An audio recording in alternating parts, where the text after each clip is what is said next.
Eh, What happened just last sunny time? a Well, lot. I'm glad you asked.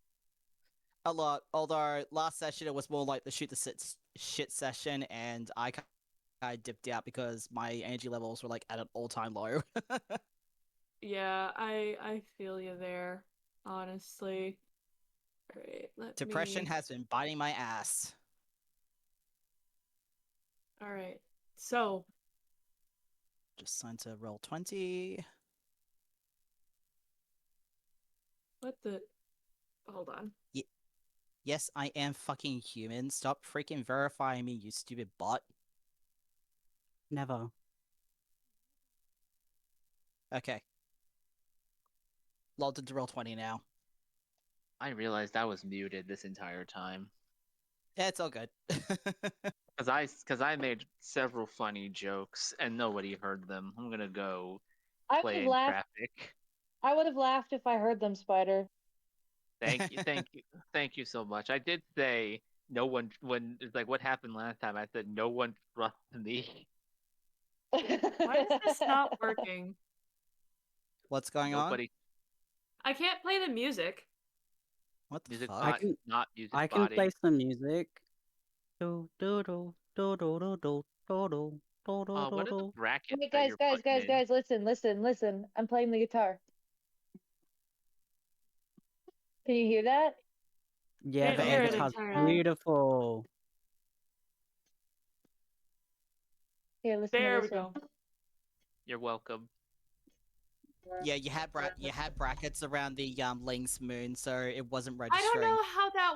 I don't know how it worked. That happened though. Anyways, last I time, last time we had a very eventful evening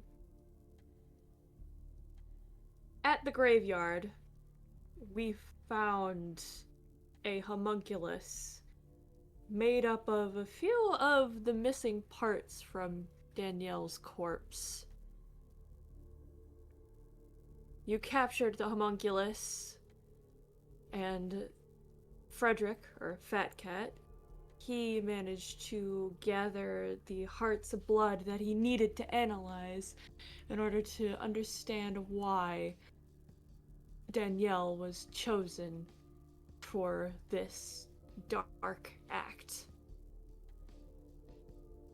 After we brought the homunculus back to Broken, debated slightly about what had happened, and after a premonition that tied this mysterious homunculus and Danielle's death to Eve Sinclair, the woman that Prince Elen was looking for in exchange for a major boon. We also had a very tense scene between Rise and Marcus. Rise upset that he made a deal with Alexandria LeBlanc, an info broker from Baton Rouge, who Marcus made a deal with, to Rise's knowledge, seemingly unaware of what it might entail.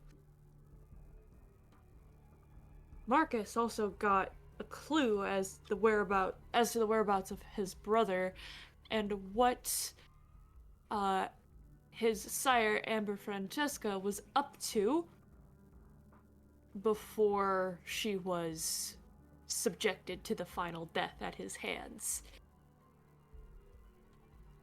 There is an address out in Hollygrove uh, that she was trying to establish a territory in with collaboration from one Thomas White.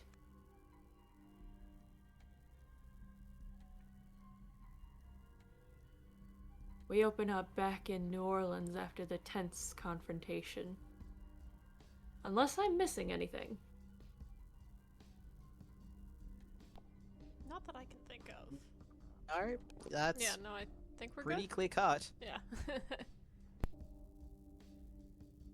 Alright. So, Shall we do rouse checks? we can make this another night if you'd like.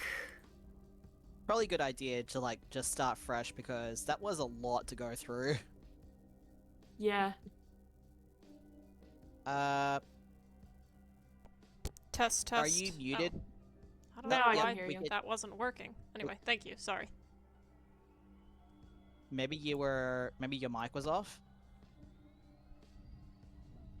Maybe your voice was so majestic that the microphone felt unworthy to capture it. Alright. Sylvia does not get hungrier. So Rose What? checks everyone. Not getting hungrier, thank fuck. For once, Huzzah. rouse checks are nice to me. My arousal check went well. I'm not getting hungrier. Duke is getting hungrier. Oh Uh-oh. jeez. I don't think we've had the privilege of knowing how does Duke hunt. Uh-oh. Marcus, you're hangry. Oh Um, jeez. Duke- Marcus is hungry. Ducus? Duke. Duke is Hey, what you're Bucus. saying, Raven? The Duke is the fifth. Duke feeds on his fans that come into the store and his patrons that come in the store. So is he a siren or an Osiris? Can't remember what Osiris is, but that rings a bell. Osiris Yeah. is Like- what Zol is. Cult following. Yeah, Yeah. Yeah, he's an Osiris. yeah. Because Osiris prototype, celebrities within Mole Society, musicians rise, priests, even cult leaders have an easy time finding prey. So, yeah. So feeding for fans and worshippers. Alrighty. That's Duke. So, I think Siren is the one Uh, that feeds through seduction. what would your hunting pool be for... let me look up what your hunting pool is for that then. Mm-hmm.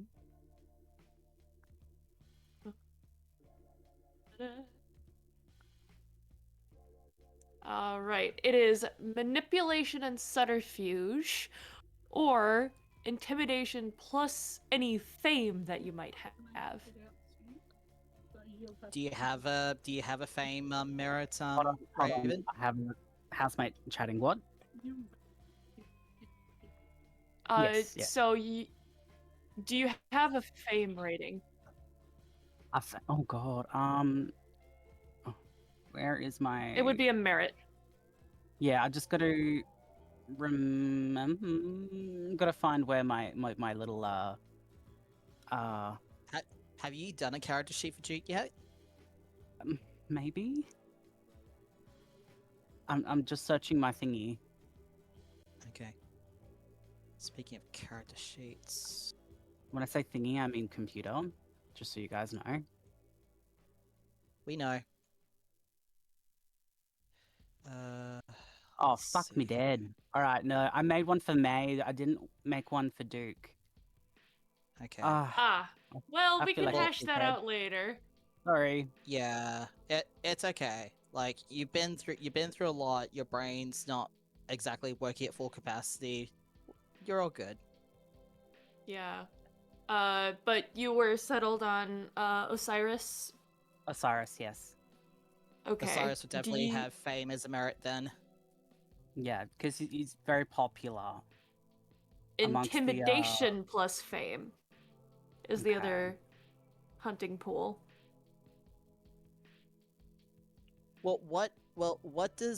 How does Duke approach his fans? Does he use intimidation or is he like a very charming, charismatic? Oh, he charms the fuck out of them and distracts.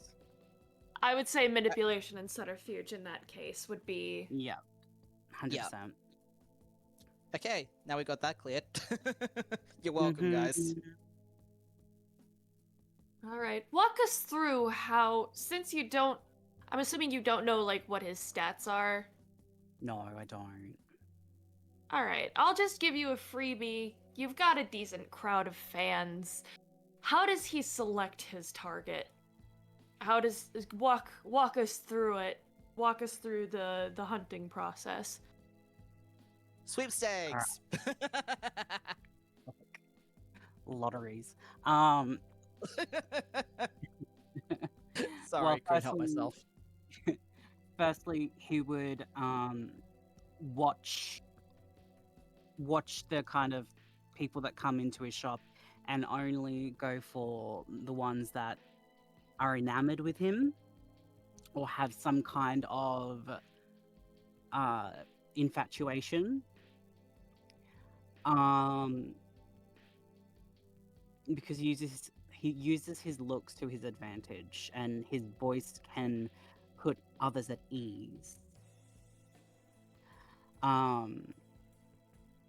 It's kind of like he's weaving a spell of relaxing distraction. So as he's greeting the customers that walk through, he's assessing their health through looking at their fingernails subtly, their whites of the eyes, if they look pale or not. And he'll casually slip in a few questions like,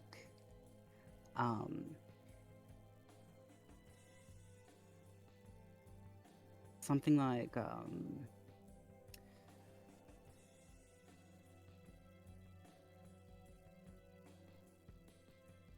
like the fresh fruits in the market, things like that, how expensive it's, but can't not have certain fruits or vegetables and things like that. So then he'll know if they're eating a certain amount of, vitamins. If they go, oh no, I have more takeout than whatnot, he'll stay away from those kind of people. He's very selective. Because then he'll know he'll get the best blood.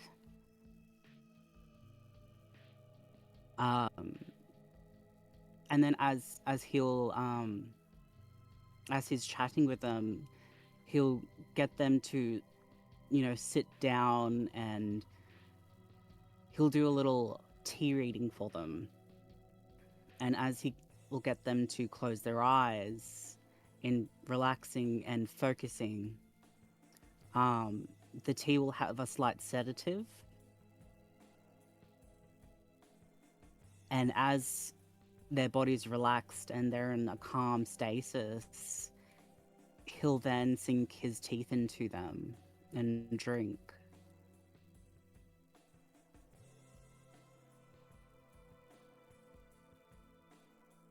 I think that's the kind of way that Duke would drink, but as he finishes up, always he'll make sure that they are right. Thank you. He'll make sure that they're gifted with like a little bracelet or something to cover up the wound. You lick the wound closed. There is no wound. Thank God. Yeah. So he'll do that. But he'll always leave them with like a little gift as like a transaction. Right. So Be like it like a a keychain or something. coupon. Like I've fed from you already. Like you're part of this Yeah, I'll give exclusive you- club. Yeah, I'll give you a discount for next time for my very special customers. Or you can take a photo with me. I'm So they're gonna really a say fan. we'll hash it out later, but needless to Yeah. say, the use of sedatives in tea most likely has earned you a little bit of bad press if anyone has caught on. Mm-hmm. But I'll say that you have enough of a following where most bad press can be swept under the rug. Yeah, because he'd use this certain kind of there's certain things like mugwort and nettle and things that, and chamomile, that help relax you to the almost sedative state. And then with the way that he would speak with them, they would feel in like they would feel like a meditative, relaxed state. You know, that's You, the kind of yeah. He is also a Malkavian, correct? Oh, 100%. What is his? What is his? What is it? What is his delusion? What is his dementation? The affliction he has. Mm. Well, the kind of affliction that Duke has For It's Sylvia, more of- it was depression. For Averjo, it was dementia. What kind of thing resides in Duke's mind?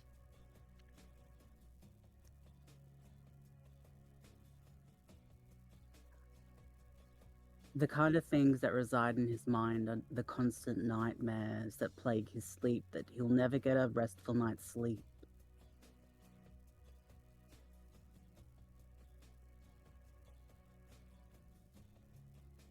Insomnia?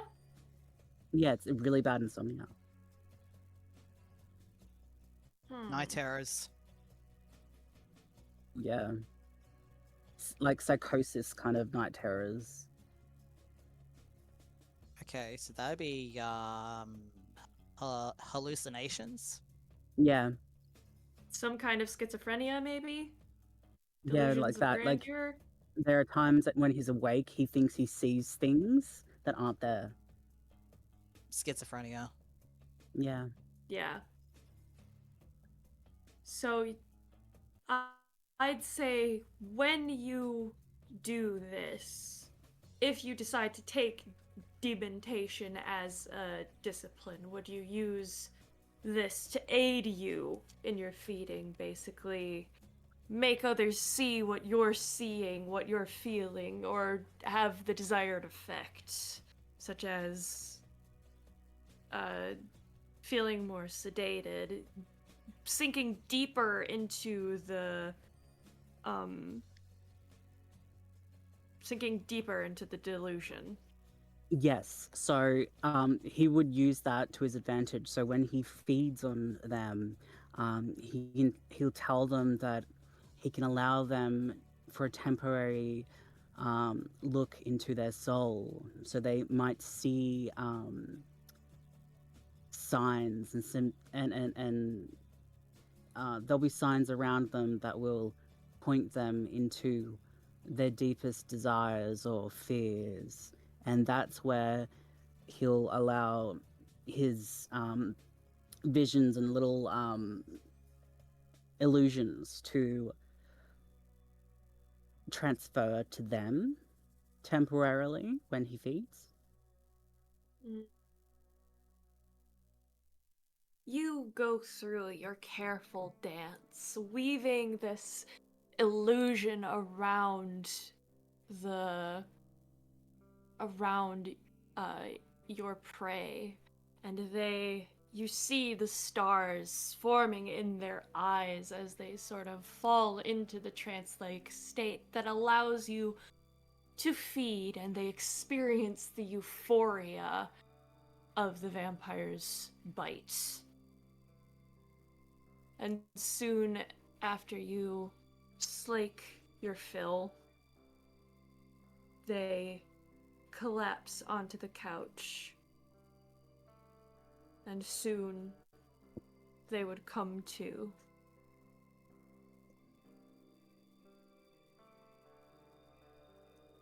And as they would come to, Duke would say, you're awake. You must have really dived down into your inner self. Do you feel more awake?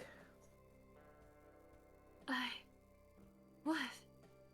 Oh my gosh, I've had meditations like that, but I've never... Wow. That was like a full spiritual transcendence. It's like an awakening. You're very welcome. Here, have some water. It'll help you wake up. Thank you. Wow. And he'll hand them like a little bottle of like unopened mineral water. Mineral water, smart. And Oh, yeah. they graciously take it.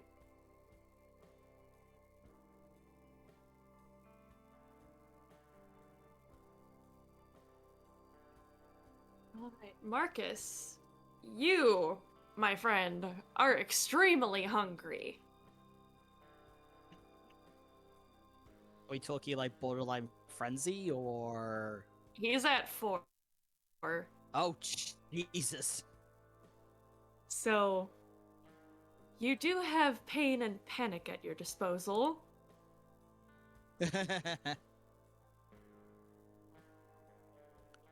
I will never get over those names. It just reminds me of the fucking goons from Hercules. I think that was his point, yeah. If you are speaking, we cannot hear you.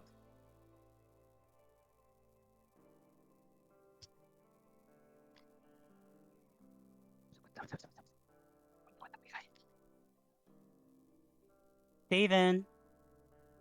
Hello. Here, let me. Yeah. There we are. There he is. We can't hear you.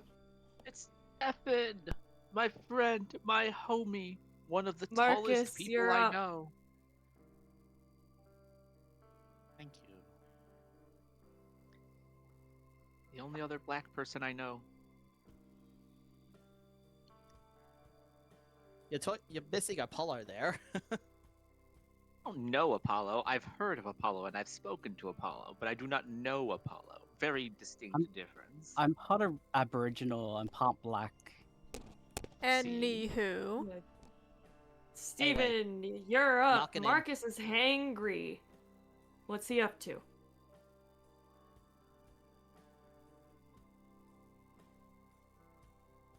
We still cannot hear you.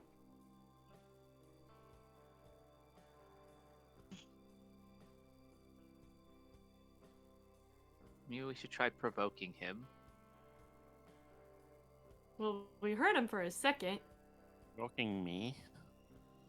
Yes. I said, yes, we can hear you. I was going to say that, WWE and Raw were the worst things to ever be placed on television. Are you trying to register him or trigger him?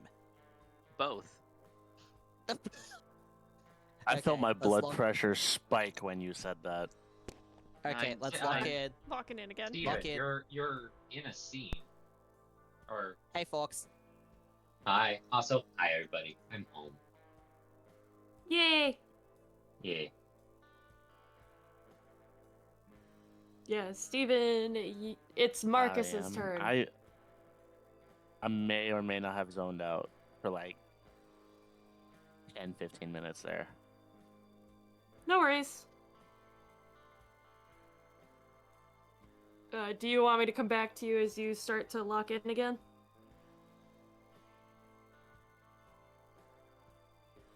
That might be a good idea, yeah. Alright. Buff board, can somebody Who- just find? Huh? If I'm in a scene, what's going on? Marcus is hangry. He's at hunger 4. What is he doing? Help. Okay. The beast is furious. You have been running yourself ragged this past night.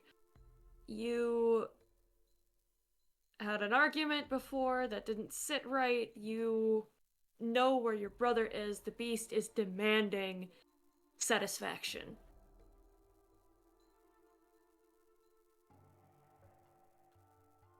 I'm not zooted. I've been having a really bad migraine for the past 3 days, so my brain has been going in and out of like focus all day. Have you drunk much water lately? Yeah, I've been drinking water. I'm on meds for it, so it's just like the medication just makes you Ah. like lose yourself. Uh, Oh. Yeah. So Are you doing all right, bud?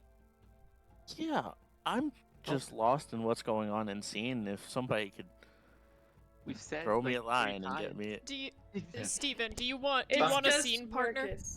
Do you need someone a scene partner with you? That might be a good idea. It would be a great idea. Okay. I don't Yeah, know go what's ahead. going on. Okay. Would anyone like to step forward? Because I'm happy to have Rise step in if needed. I'm not to be Please do. trusted, so I genuinely thought we were in a new night, so I was like, "Whoa." we Okay. are in a new night. We are in a new We night. are. That's why you got hungrier. night.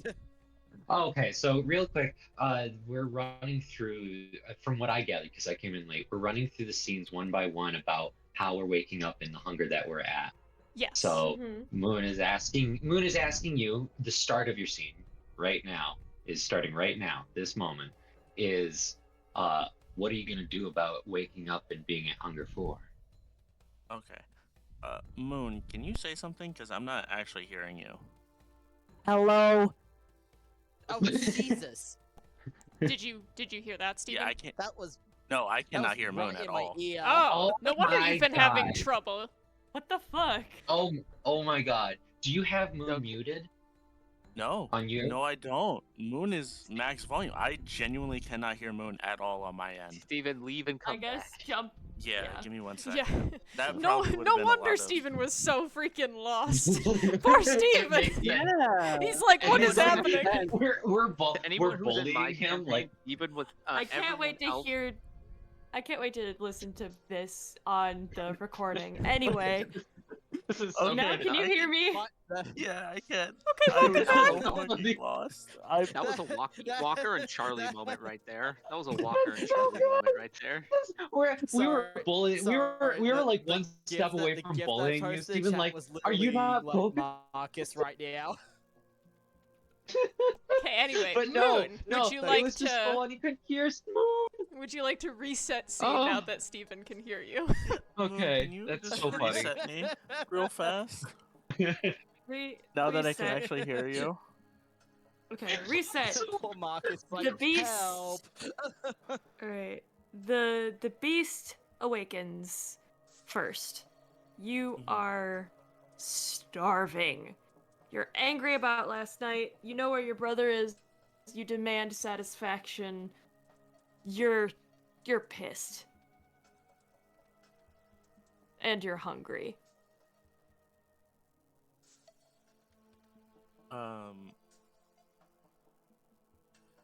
Marcus would, he'd wake up in his haven and he's going to just rummage the fridge like a madman. He's grabbing whatever blood bags he has left, and he's going to down them. Let He's me... only waking up in a pair of boxers, drinking Nice. blood. Like he looks like one of those horror movie moments where his face is covered. It's down his neck, on his chest. He's You panting. find 2 blood bags. Amazing. I hunger too. As like he's melting back into lucidity, Mm-hmm. he straightens up and he's like, okay. Dials his phone and he's like, he's calling Ace. Bueno. So, you told me you got information on my brother. I want you to send me everything you have now. Okay. He sends over an address in Hollygrove. It is for... give me a quick... intelligence and streetwise.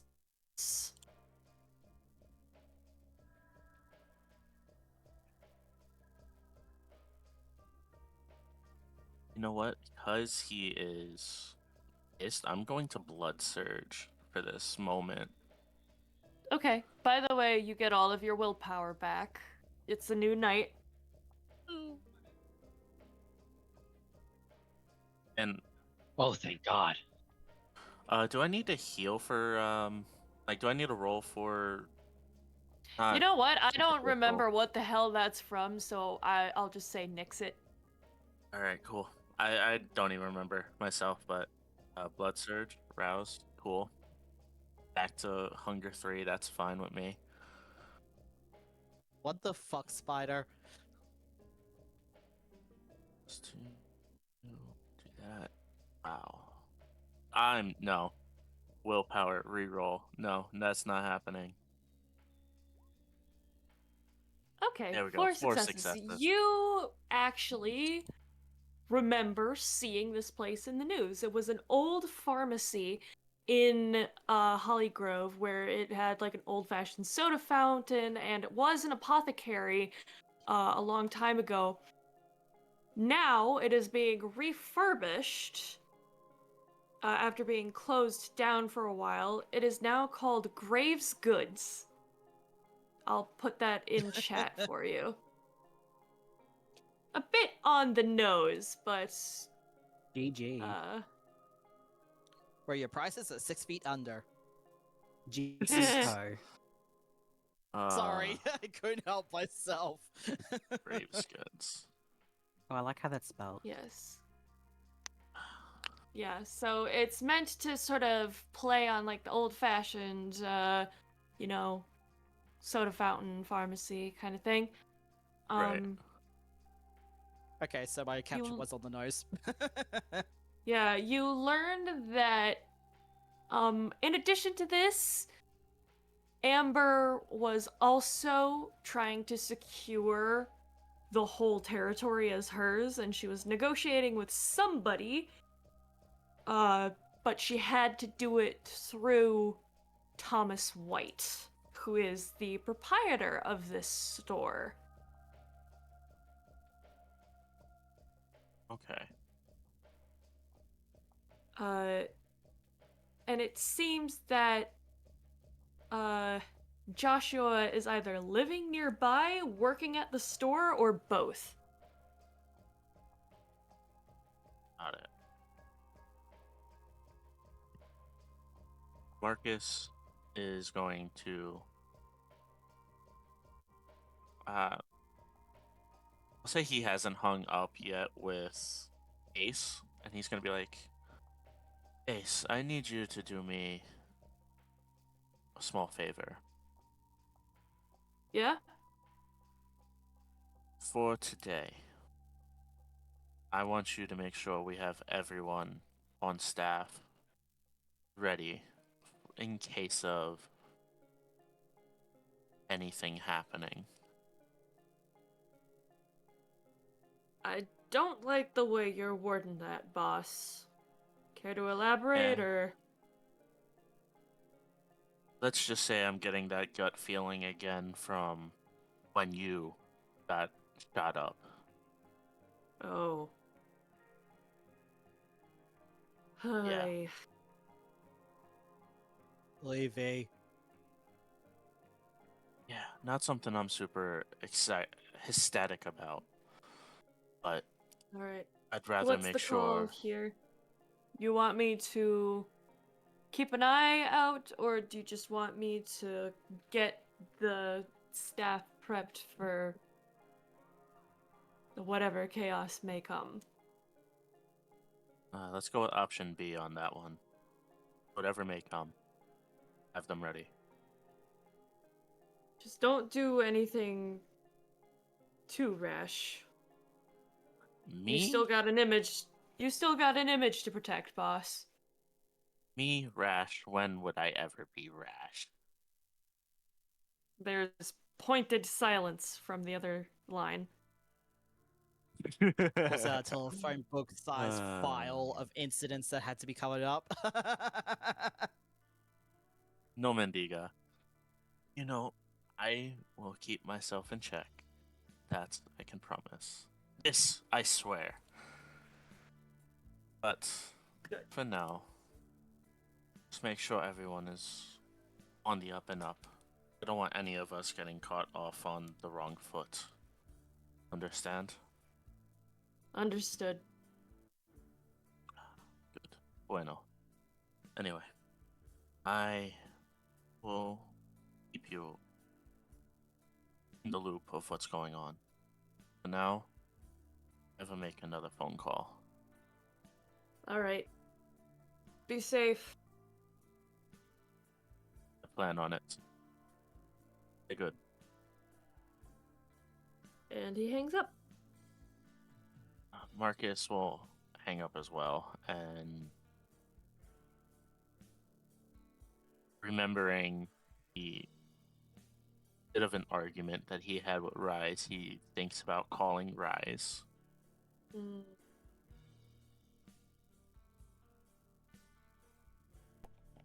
Do it. He hesitates for a minute.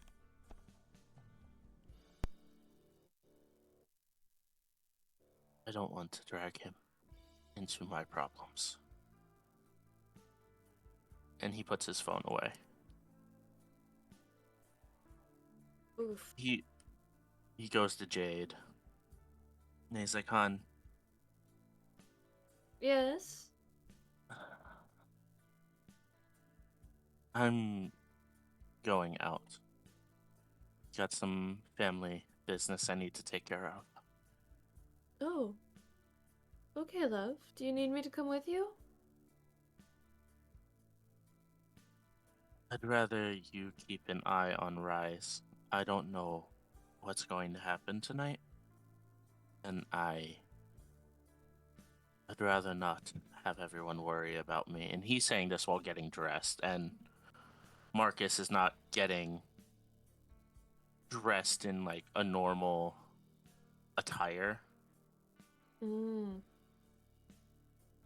He's Oh. not wearing his suit and tie. He is almost like SWAT gear kind of set up. Mm. Good old Leon Kennedy gear. All right. Pretty much. All right.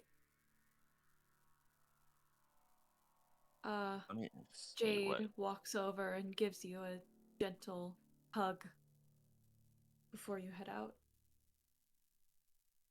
Before He you go, hugs her. love, can you clean up the kitchen? She gestures to the blood stains.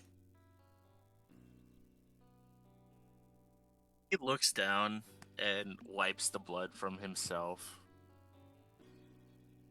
I think a shower might be in order first. And Good then idea, love. I'll take care of the mess. Okay. And he's gonna then- take care of that. Like, he's gonna make sure he's clean and the place is clean before getting Mhm. out. But Nice. before he lets her go, he's gonna dip her and give her the fattest kiss he can. He kisses back very enthusiastically. And I'm going to send what Marcus is wearing today. All right.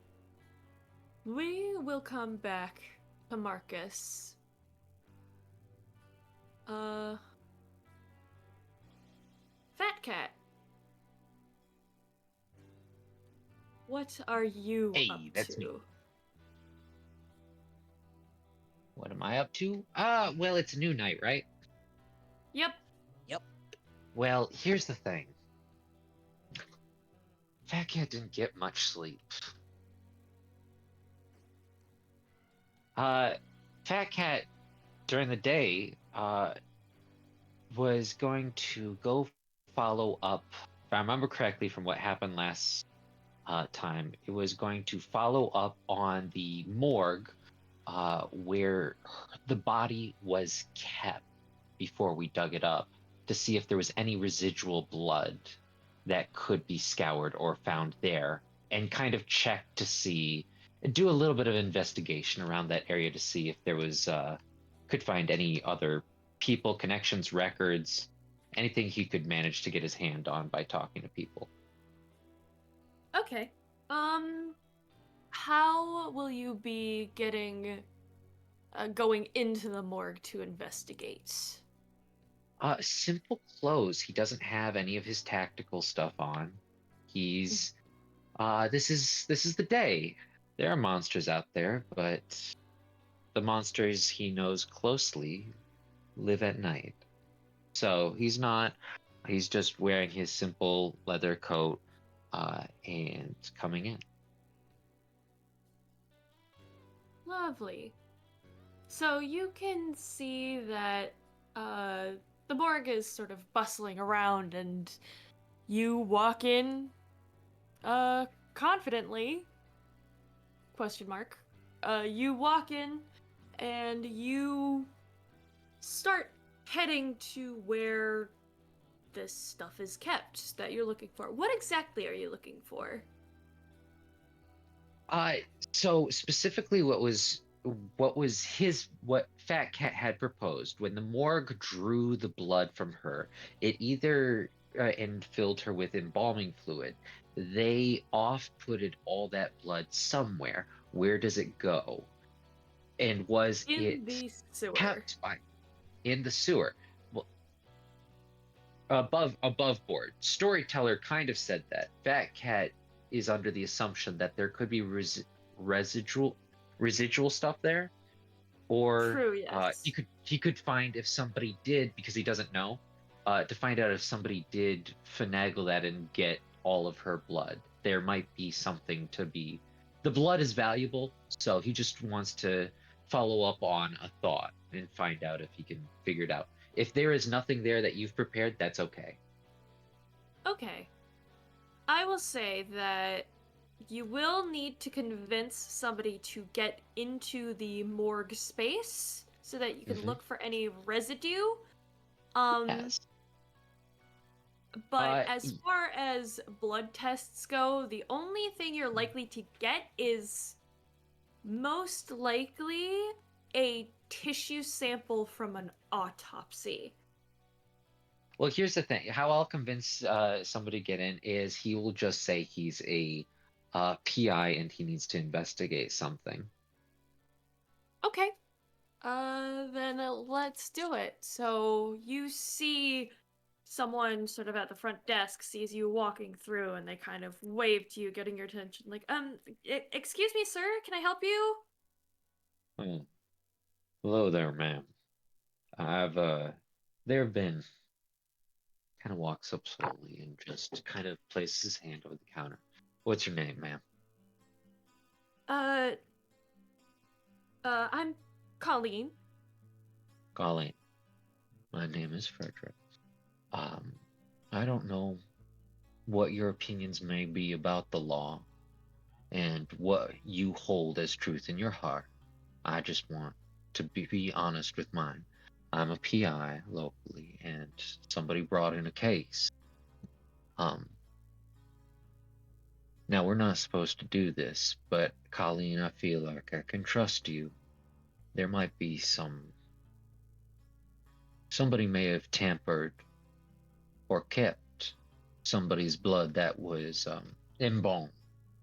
There's a possibility. I have to look through records and investigate, as well as the scene.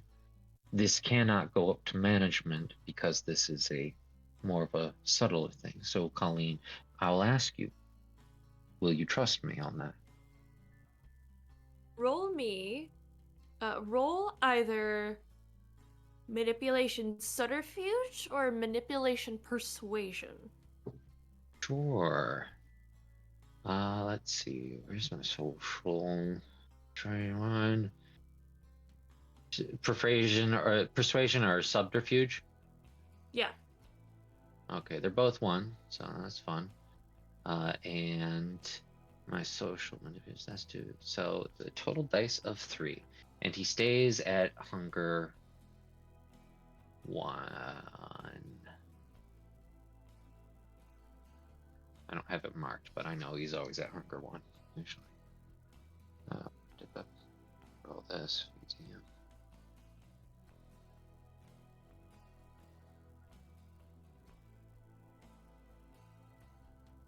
Roll. 1 success. I think Colleen listens and then looks quite apologetic. Man, I'm really sorry, sir, but this place is only relegated to like actual officers and detectives. I'm sure if you got like a signed order somewhere, you would be able to like investigate. Are you here on behalf of the victim's family, or That is the case. It's I kind of one am of those hard legal moral gray areas, I'll admit, but without going to the authorities who have done absolutely nothing for them, I just wanted to do my due diligence. I Yeah. am so sorry, sir, but official officers only.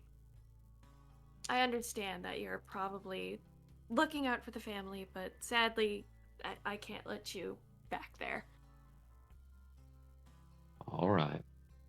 I understand, Colleen. By the way, have you had have you had a sandwich over at that restaurant down in Fifth? Which restaurant? Ah, the Fat Cat Salon. Oh, yeah, I know that place. A couple of the guys brought go there for lunch. Well, here. He goes into his coat and pulls out 2 vouchers and he hands them to her. Colleen, these are little vouchers. You go over there, they'll get you some of the best goddamn food that you'll ever get. Can I ask you not to spread the word that I came in today for the family's sake? I'll say make another manipulation, persuasion, or otherwise. Can I? With a +1 advantage. Yay! So I roll 4 dice instead of my 3? Yes. Okay. So go for. And I'm a thin blood, so I can't blood surge. No. No! That's the experience I want. Oh, wow. Ooh. Interesting. Very interesting. Uh-oh. A messy success with 6 successes. Damn. 6 successes. Wow. Yes. Give me a moment. Yeah, good luck. Think of the fuck. Okay. Yeah, it's tailored to the situation, so doesn't mean I go and bite her throat off, but Yeah. All right. Let's see. Um.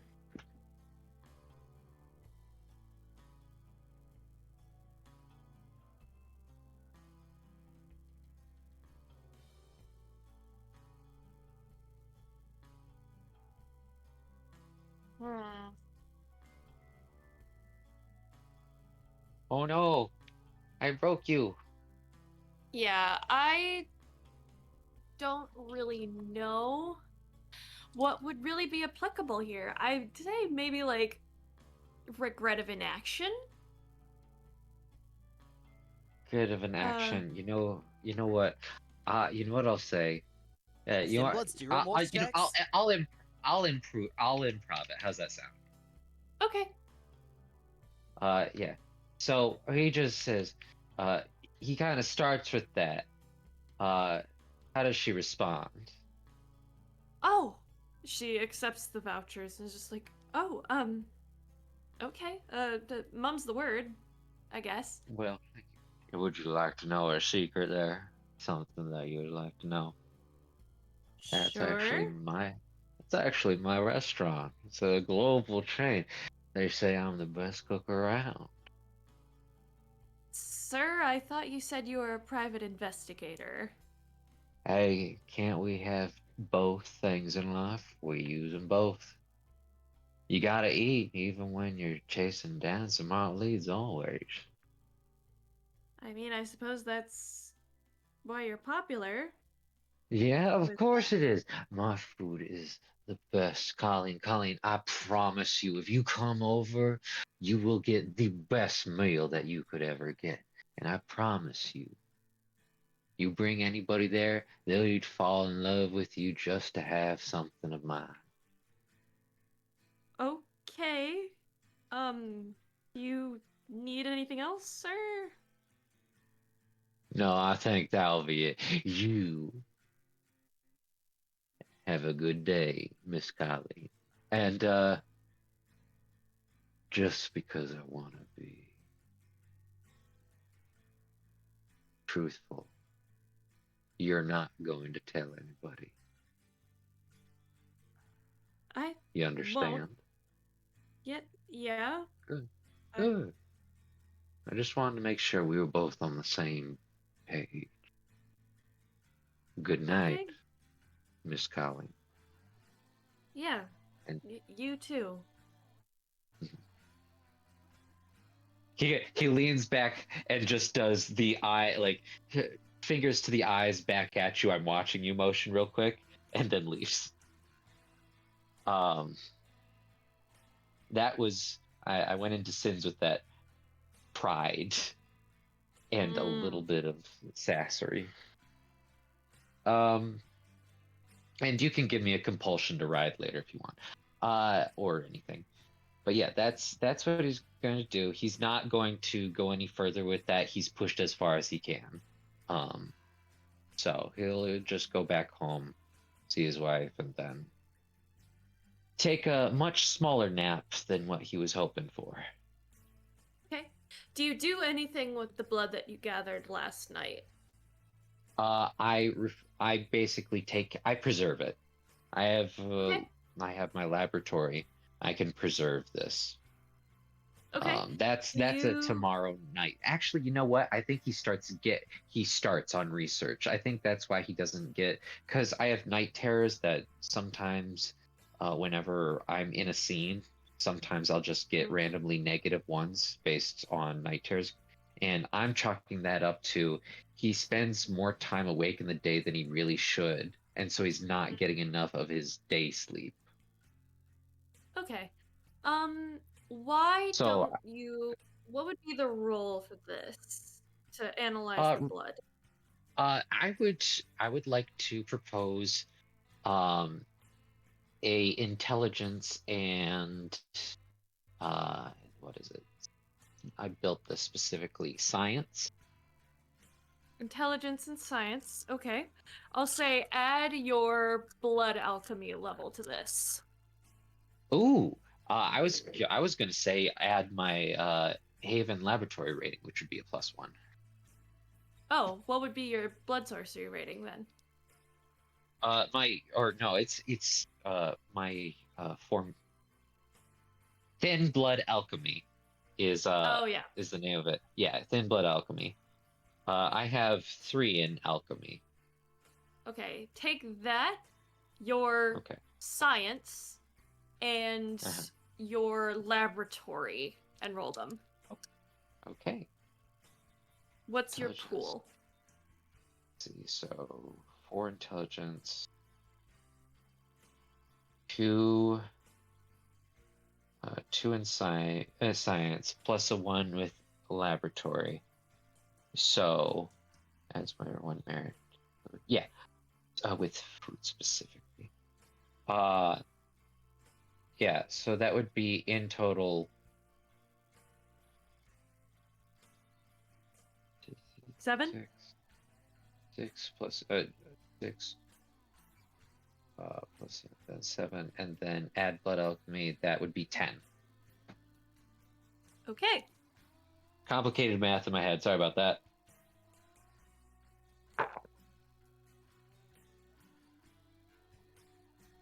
Oh damn. Critical success. 9 successes. 9 successes. Oof. Very, very interesting. You no. Damn, you're run. really hitting the rolls today. I am. I you- didn't want that messy either. You run the blood, what you've gathered, through specific tests, You do not sleep. You work tirelessly. You figure out exactly what was affecting this woman. You're able to separate the corruption from her blood. Oh shit. You figure out that her blood type is actually... Hold on, let me look up blood types.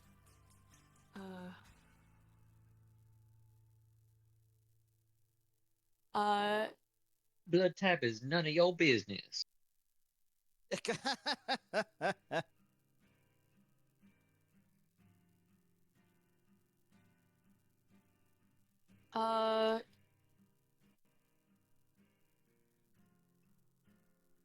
You find out that her blood type was AB negative, which is one of the rarest. Only about 1 to 2% of any blood donors have AB negative blood. There's special blood. That's good to know. You also figure out what this blood plague is composed of. Okay. Well, what You do would I have need- here? You would need a microscope on some parts. Oh, baby, I got a microscope. You see a host of dead viruses. You see multiple different strains of hemorrhagic fevers. You discover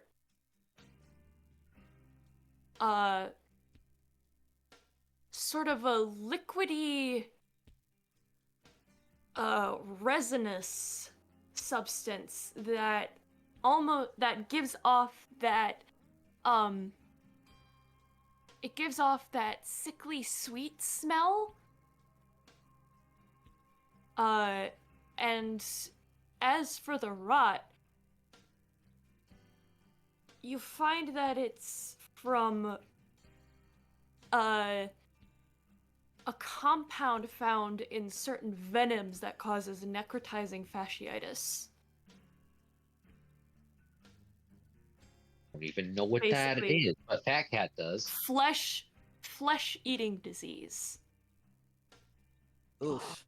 It kills and destroys cells and leaves them black, withered, corrupted, and rotting. All of Damn. this has been combined into a horrible plague. You also extract some vitae. You can't tell whose vitae, as it's long since lost its potency. But you can tell this was not natural, it was engineered. The resinous stuff, however, it's actually separate from the plague, though it does sort of add a sickly sweet scent to it. Huh.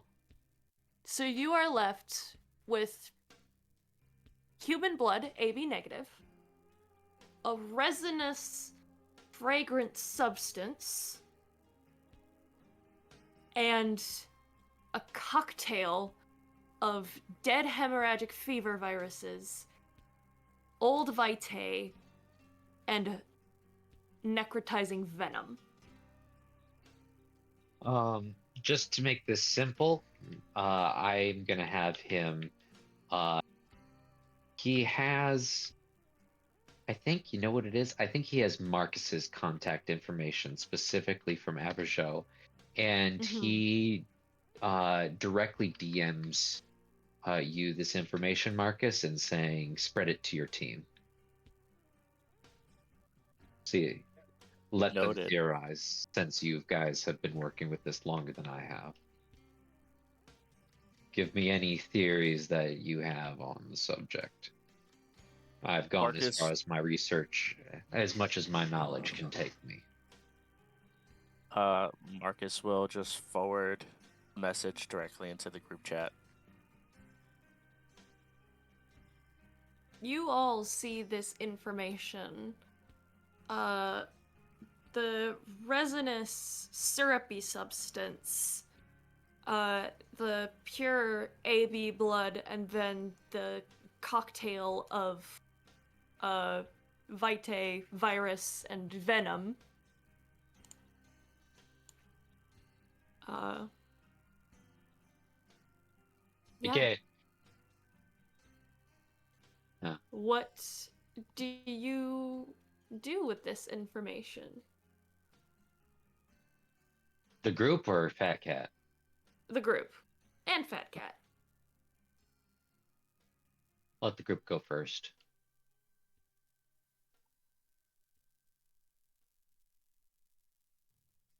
Never mind, I'll go first. I picked up the talking stick after I dropped it and nobody picked it up. Fat Cat is just going to basically forward that all over, and he's going to go in for his sleep. He probably only gets like 4 hours of sleep before night comes. Wakes up, goes to his limited supply, and actually, let me just rouse check. You're not getting hungrier, so no, he doesn't have to go to his blood supply. And just gets ready for a new night.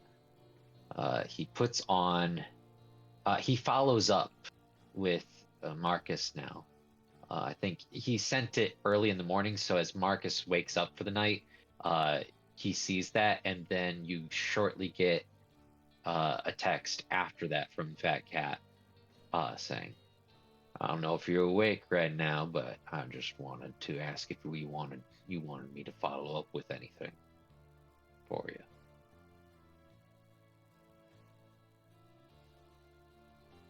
Marcus would send out a reply. I sent it to the group. If you want to follow up. And he adds Fat Cat into the group chat. You can discuss it with yourself. I have things I have to handle tonight. Is there... You know what? If it's important enough, I'm sure your friends will tell me. You have a good night, Mr. Payne. Thank you, and you have a good night yourself, Mr. Cat. And he hangs up. I said this started as text, but now we got into voices, so I say it was a call.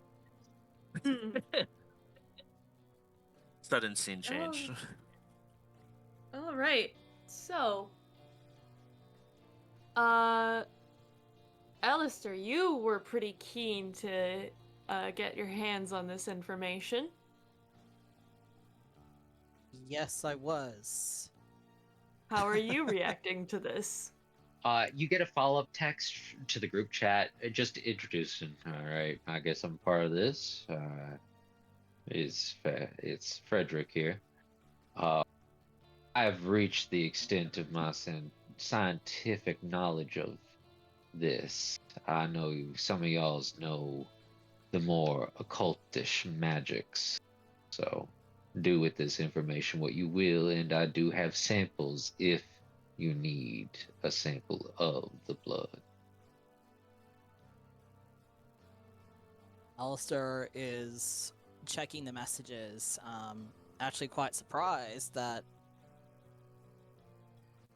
a thin blood was able to ascertain so much from like a small blood sample, especially a degraded one such as what we acquired.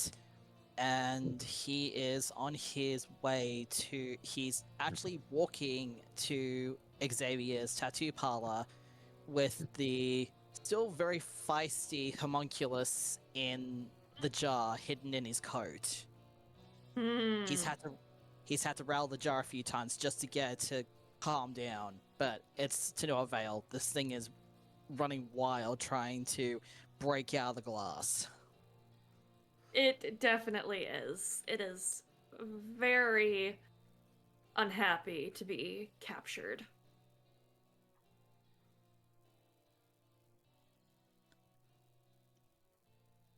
Alistair peeks at Alistair has even peeked at it a couple times, and the only response he got for it was that it flipped in the bird, and he just shoved it back in his pocket. So he goes into Xavier's tattoo parlor and sees Birdie at the counter.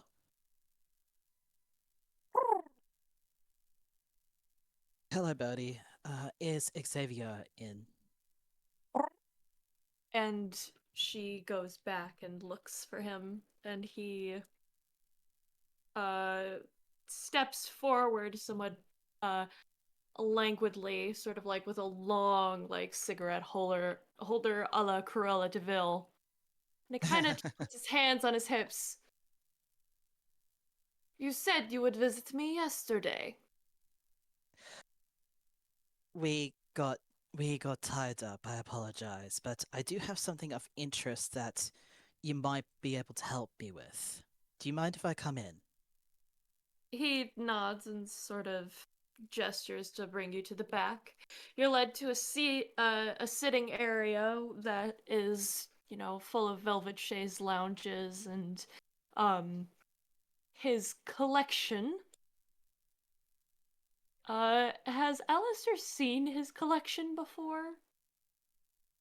I think Alistair has only seen his birds, but I don't think he's seen his collection per se. You see multiple frames, not only of sketches of tattoos. You see actual human skin on the walls with tattoos on them in individual frames. They range as small as an envelope to as large as a poster. Alistair peruses these briefly. Very impressive collection. I thank you. So, what is it? We were in the process of tracking down a lead to the Blood Plague, and we came across a bit of a snag. Hmm? He pulls out the mason jar with the homunculus that is still very much flipping in the bird and sets it on the coffee table between them. He curses in French Creole, something along the lines of, Lord have mercy, this fucking thing, and just sort of holds a hand to his chest, looking at this thing. I know it is not one of your works. You take pride in your craftsmanship, but I was wondering if you could at least tell me who could if there's a possible link we could get from this. All we know is that this was crafted from the parts of the deceased that we I were would be tracking I down. I would be the devil himself if I took pride for this work. No. This is something much worse. This I is not a gathered. Vost. This is not a Vost. This is not a Schlachta. This is a homunculus. And there is only one clan that can work with the dead in such a way.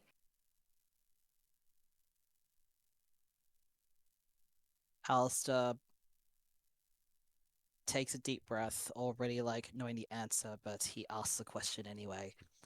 And what clan would be possible of creating such a grotesque by. The Hakata. Some subsets or another, those obsessed with necromancy. You must bring this to Ellen. Alistair takes a deep breath and sighs. Or he already knew that this would most likely lead to the Hakata, but he was hoping that was not the case. Very well, I'll have to swing by Ellen anyway, because I'll need to inform her of my departure quite soon, because I just received a word from my sire that my replacement shall be here in a couple of weeks. You must do that tonight. If there is a Hakata within the city creating such abominations, the prince must know. Immediately. Thank you for letting me know, Xavier. Hopefully next time we do meet, it'll be under more pleasant circumstances, and I won't have this, points at the thing still flipping him off, in my possession. Safe travels to you. Now get that thing the hell out of my shop. With fucking pleasure, and he shoves it back in his pocket. Lovely. Hey, Sylvia. Well, how would you feel if you had like a living hand constantly flipping you off? Mm-hmm. Hello. Hey, Sylvia. Do you, Yes. Also, Fat Cat, did you send images of what you have, uncovered or extracted? Excuse me. Yes. Sylvia, I'm gonna roll something for you, but I want you to help me choose what pool it might be.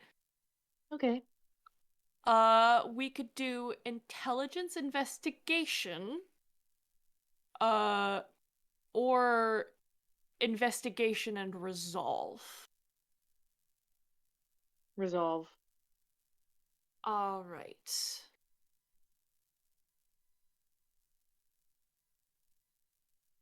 Give me a second. If anyone would also like to play music, find some vampy music, or I'll find something in a second. Ring ding ding ding ding ding ring ding ding ba ba. I swear to God, if someone plays Crazy Frog, I'm booting them from this call. Okay, changing my selection to something else. Yeah, That same. is no successes. Would you like to re-roll? Sure. Okay.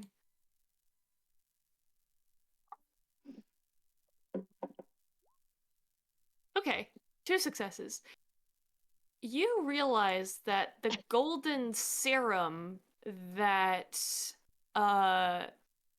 that Fat Cat posted in the group chat, did you ever get your hands on a sample of that skincare? Probably. I probably stole one. You probably still a perfume it sample, looks knowing Sylvia. Quite the same, doesn't it? It does. Oh. Do you share this information with the group? I text the group chat. Can Sylvia roll to dig around in her cluttered apartment for Yes, the you may. sample that she stole? Okay. She's digging. She's Uh, digging in her I'm junk gonna drawer. She's digging in her purse full of shoplifted items. She's digging. Alright, I'm gonna say, What, this Sylvia's is a klepto as well? wits awareness Mhm. to figure out where it is. Or wits investigation, whichever you prefer. She texts, guys, and then does not text back for like 20 minutes because she's looking. Is that 2 accurate? successes. Is that You find a crumpled box that contains a bottle of the skincare. And she sends a picture of it. and then sends a picture that she saved of the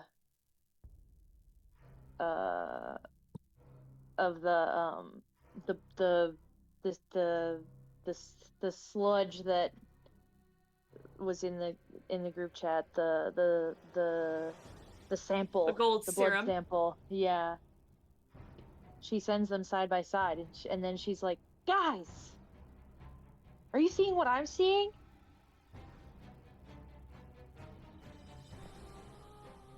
Holy shit! What is that? This is the skincare that I stole. You know, remember when I got put on America's Most Wanted? Because I broke into the office building? This is from that. How can we forget? That was you? Don't worry about it. How'd you get in here? How'd you get on this call? How'd you get on this app, huh? Group chat. It was in the car. Surprise. I read it. Oh god. What's it called, Sash? I happened to come of heart that the bar woman, Mm. the one with the feisty attitude and the big guns. Mm. Sylvia texts again and says, does anybody know, like did we ever tie the knot? Did we ever sort of Get married? tie a bow on that investigation regarding the skincare company? They were harvesting people. Did we ever just make that stop? What the fuck is I'm not smart enough to connect these dots here, fellas. I don't know what to do. Your intelligence is 4. Is that high? Yes. Okay. The max is My 5. Well- intelligence as a character might be 3, but my writer Sylvia- is not. Sylvia is nothing if not self-deprecating. Also, she's got sort of a lot of anguish to sort of sift through. Anguishy. And then Sylvia says, "What's the next step? I need to avenge Danielle. This is not sitting right with me. I'm on my way What's to the move?" I'm on my way to Prince Ellen now, where to speak to her about the homunculus. Does Sylvia know about the homunculus? Yes, Yeah, you she was had a the- premonition. yeah. She was there. Yeah, she was there. you She were- was there. You were the one that, Sylvia was the one who saw It the earring. Identified. Yeah, the earring. Oh yeah, that's right. That's right. I remember. I freaked He out. tried I remember to grab now. the jar out of Fat Cat's hands. That's right. Oh my god. Yeah, I freaked Not the try, fuck out. did. Okay, Yeah, I succeeded. Okay. Thank you. And now I'm, Thank you, and now I'm the Jesse. one and now Well- I'm the one stuck with the fucking flipping off Gollum here. Ugh. It's not still flipping you off. It's skittering around angrily. It would probably still flip me off if it had time. Ugh.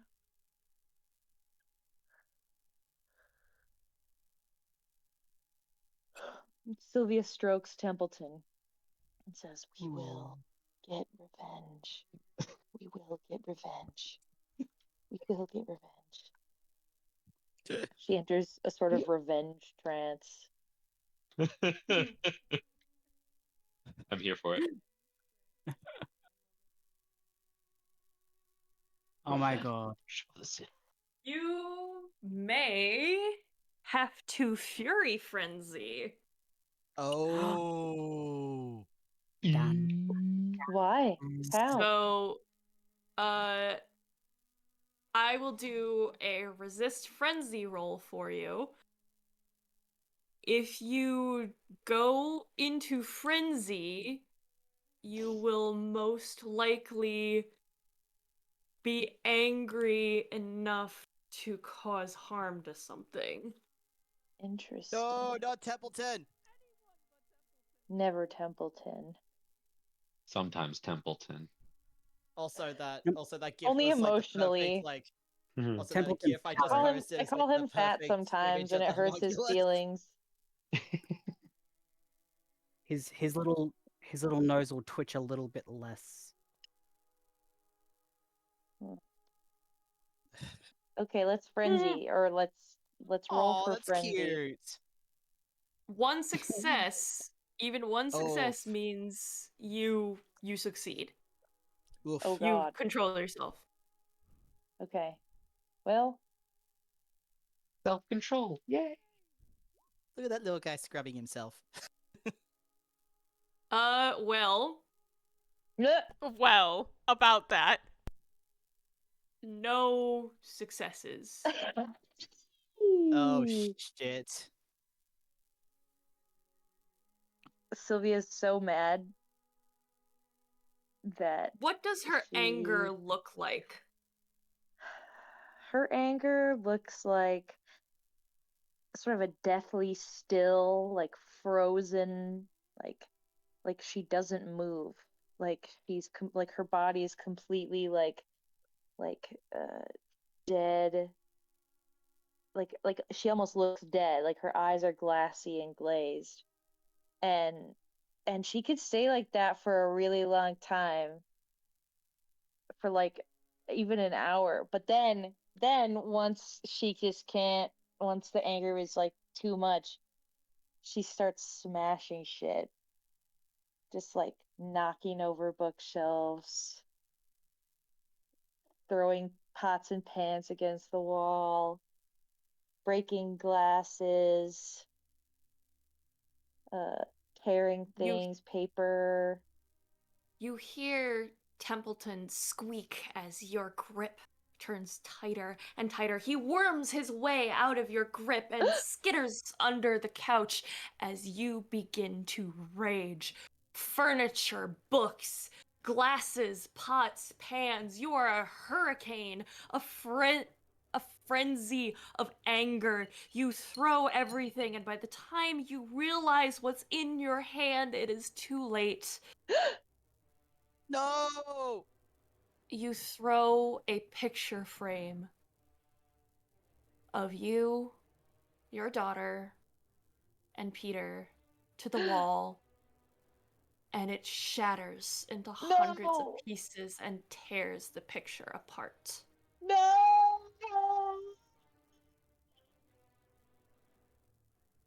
No! You Sylvia starts collapse to the floor, crying, surrounded. weeping blood.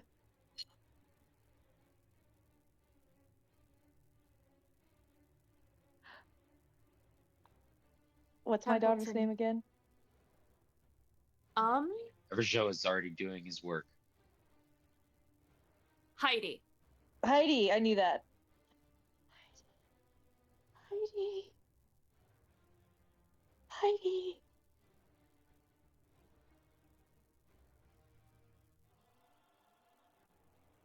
Templeton You- slowly peeks out from underneath the couch, sniffing the air for any danger.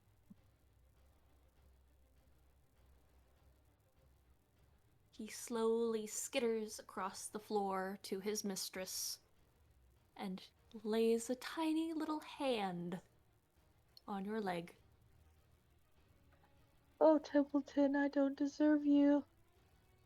My little emotional support rat.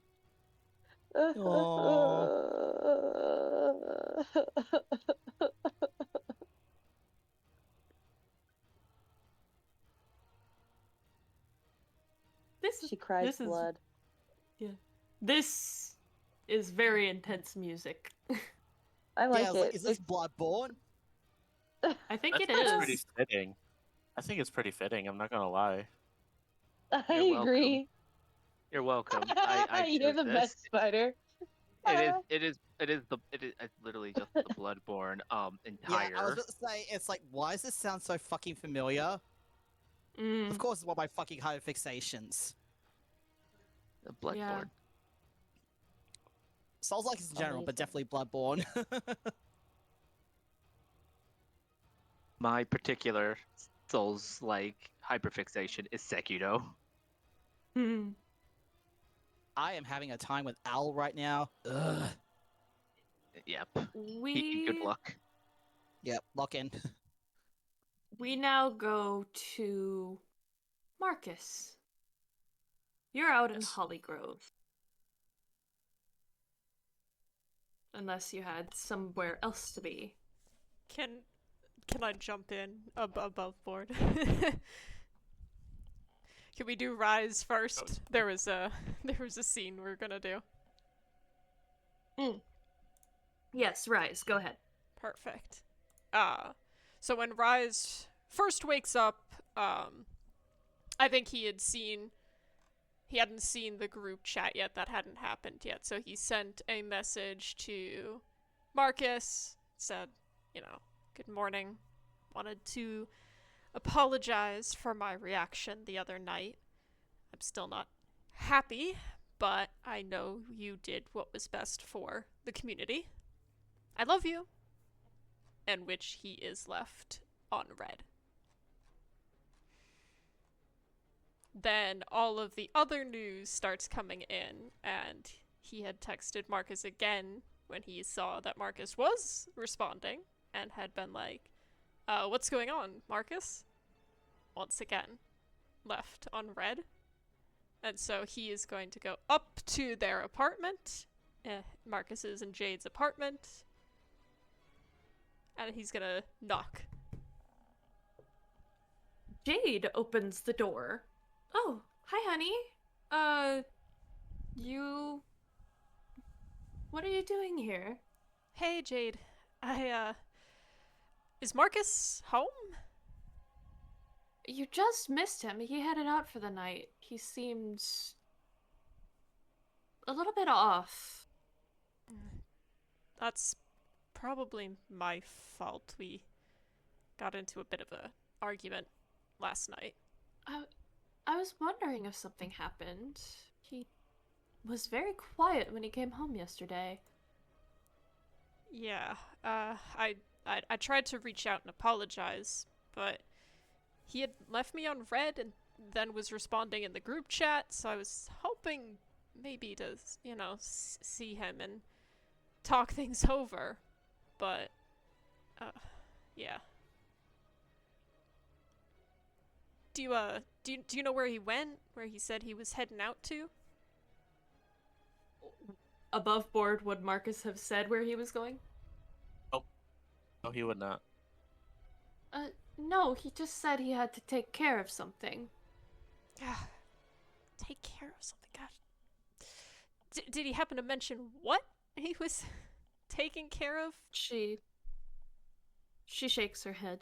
I'm sorry. I'm sorry, love. He's in a mood. Yeah. There's something else. He found out some information. Rise. Oh. Rise. Mi tresor. This is not your fault. At all. It feels like it is. You know how dramatic he gets. Love him to death for it, but Rise. Toreador. Yeah. Rise, I would just let him have his time to sulk. And then we'll all sit down like the adults we are, even if I have to drag him by the fucking ear. We are going to sit down and talk like adults. I don't know what you two argued about, but we're going to figure it out. Okay? Yeah, I guess. I want you to know there's more going on. He got some info about his brother, I guess. What? He didn't tell you? Yeah, he No. got some info the other day about a was looking into where he might have been held. I didn't even know. I heard him talking on the phone with Ace, but Joshua is his brother. Ace is the guy he was talking to get the information. Yeah. Correct. Yeah. I heard him talking to Ace on the phone, but I didn't really overhear what exactly they were talking about. You sure it was Ace? Yeah. Rise kind of... He's like, glances around. You have weapons in the house, right? Yes. Okay. Why? I need you to stay safe. For both my sake and Marcus's. I have to find him. Alright. Just be careful, okay? Always. Though I'm sure he said that too, and I feel like he's going to do something dumb. When is he not? Yeah, but I love him for it. Don't we? As do I. He'll, As like, do I. lean in and just, give her a quick kiss on the cheek. I appreciate it. She accepts, kisses you back, and adjusts your hat a little. He kind of smiles. You be safe too. Smiles and nods. Yeah, of course. I'm not planning on doing anything stupid. Promise. He kind of will wave as he lets her shut the door, and then he gets serious. He goes to his phone and pulls up the app that they all set on their phone, him, Jade, and Marcus. And he looks at it and goes, and he didn't turn it off. And he takes off for where Marcus is. Was it Snap Vamp? Don't worry about it. Don't worry about it. Marcus. Yeah. Really not. You show up in Hollygrove. You are in front of Graves Goods. It is still open. It's relatively early in the night, and it looks like there's only a few people around.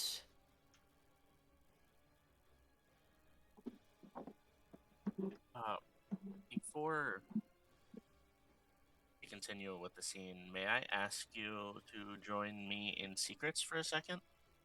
Sure. You're asking me, the storyteller, as a player, to join you in secrets. Have fun. Yes. All right. How scandalous. Oh my. They're secretly having eggnog. I know. God. Dang Please it. pardon this technical break while two of our folks are in secrets. I will now stare at the little Meanwhile, tiny rat I'm pippies. I'm writing up Duke's player sheet in the background, going, "Okay, researching how to do this." Moon is like also, you super might helpful. want to make. I'm finishing Prism's one right now because I've got to Duke. write down some things. I'm just like, Yeah. I'm just gonna put his true age as unknown because he was embraced during the Bonfire of the Vanities, which means he's gonna be like Ancient. older. Yeah, he is probably gonna be an elder. But Yes, Fox? he was due to the rest of the time of his embrace, he was sealed away in torpor for a long time, for about 300 years. Oh, So, yeah, this guy's been through a lot, and his eyes are naturally red because he has ocular albinism. Always fun. Anyway, sorry to Listen, interrupt. real Go ahead. quick, a thing for Duke. If I remember correctly, hearing what I caught, your character has insomnia in like day mirrors, basically, Yeah. night mirrors. I But would like- suggest like that you take the schizophrenia same. or something. Yeah, if you're crafting his character sheet right now, I suggest you take the what is it, nightmare flaw? I'll say what it's called, because that's what I have. Yeah. I could probably look it up too because I did have it in Malkavi at some point before they met their final It's death. Oh, technically it's only a thin blood thing. It's called night terrors, but it might be something that you could possibly just say yours has. What the Yeah, hell? that'd be cool. Okay. You would have to skip it or cancel it completely. There. Okay. It was my goddamn what? Votes required. Spider started it, so either Spider has to do it or cancel it completely. Whoever puts the first track in is basically in full control. Look at me. Can I you am the captain now. I think it's well, be diseases This'll of the work. mind. Be diseases of the mind, lunacy, sacred disease. Oh wait, those are derangements. Those aren't the same as. No, I'm deranged. Oh no! No, Welcome I'm back looking from up things for secrets. like I'm looking up things for like Malkavians. The first they count was like derangements. So I'm just like, I guess that could kind of work. And then I'm just like, oh, hang on. Oh wait, that might actually. Alright, anyways. We reach Graves Goods. Marcus, you roll up. You watch the store. I leave the scene to you. Marcus is sitting there, engine off, lights off, no music. He is steeling his nerves to face this moment. I'd say he's probably parked either at like an abandoned bank or in an alleyway, just kind of hidden. But he's going through his usual motions that he would go through when he was still in the military, like to steel himself and get his mind ready for this kind of a situation. Almost next to his ear, he will feel a hand come around and cover his mouth, and he hears, "What the fuck are you doing?"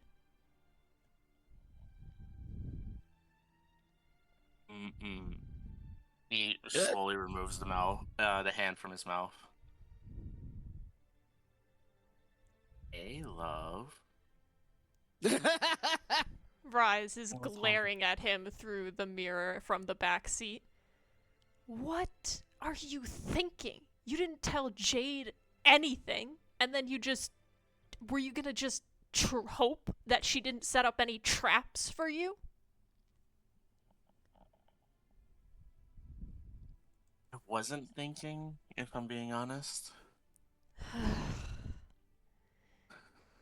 But now that you're here, you remember a while back ago, me and you had a conversation about who you thought I was?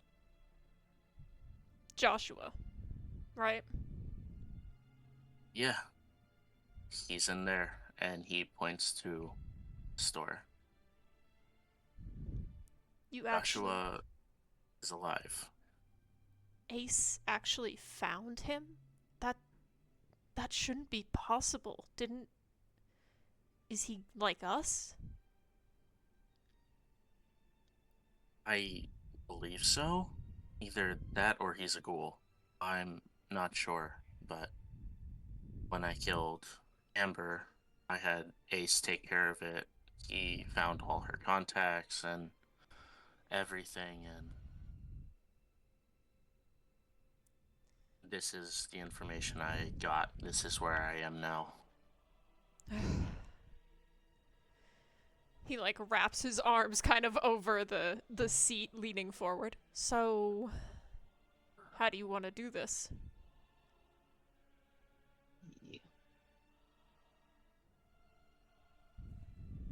See, that's what I was trying to figure out. Sneaky or guns blazing? It looks open. So,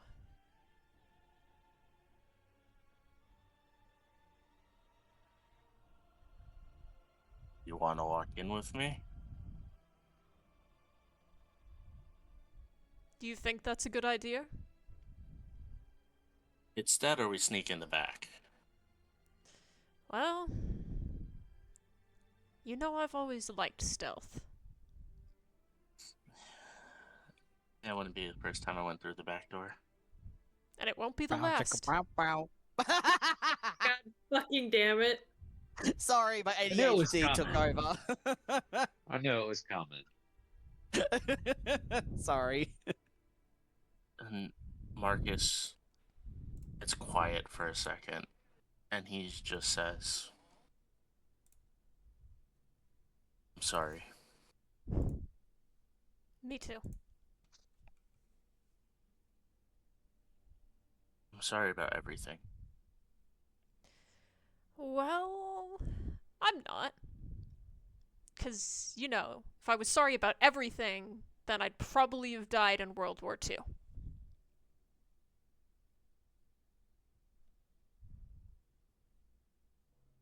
Yep, that's fair. And then we wouldn't have But- met again.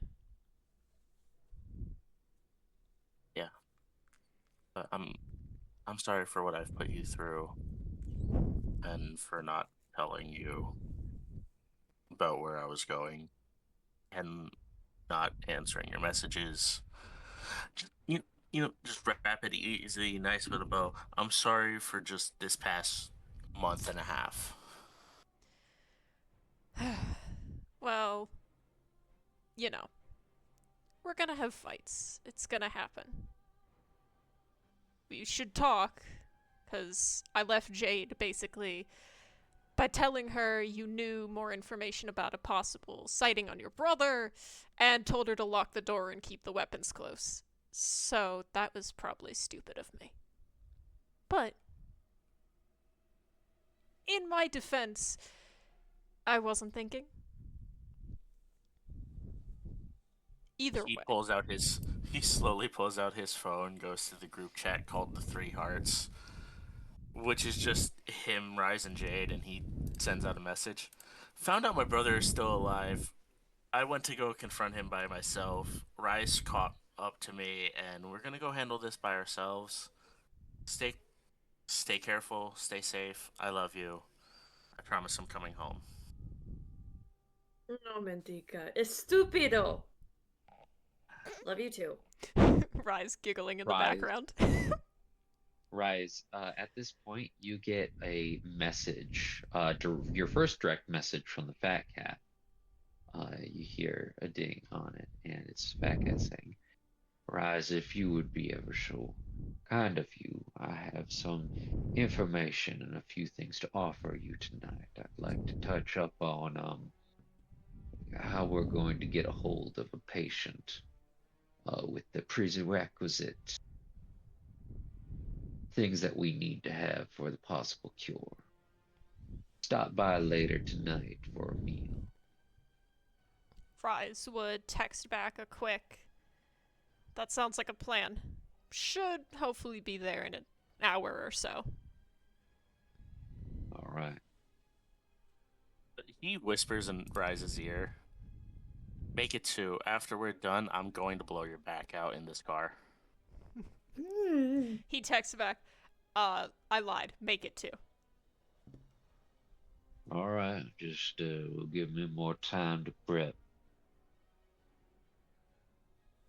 Rise kind of looks around, and he's using Sense the Unseen to see if any of the folks who are going into the establishment are also like them.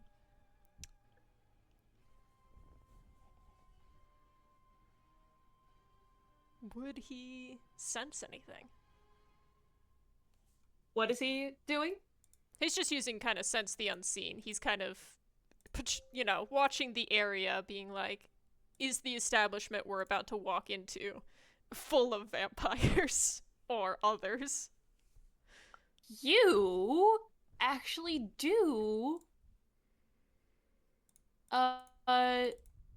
sense something. You notice that the area is somewhat darker than it should be. It's still lit by street lamps, and it looks very warm and inviting, but there are some shadows that don't quite get touched by the lights. He still has his arms around Marcus, like, over the seat. So, we need to be on our guard for this. You see those shadows? Something's off. Love, I know this is a bit of a question, but do you have a blood bag on you by chance? Rummages through his bag. I try to keep one on me, at least.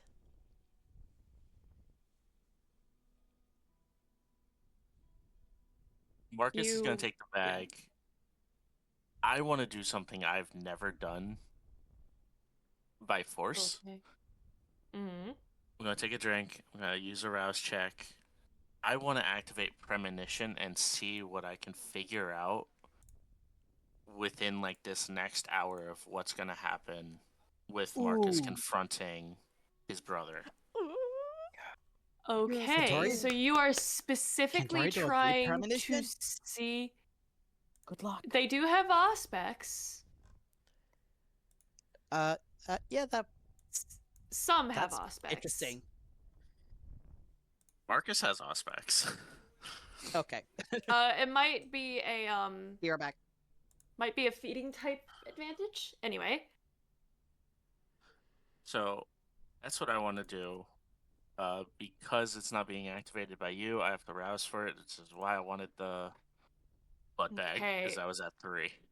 roll me. So this is being purposeful. I need resolve plus aspects. I'm gonna roll the rouse first. So glad I asked for that fucking bag. You Read got me out this. what premonition does again.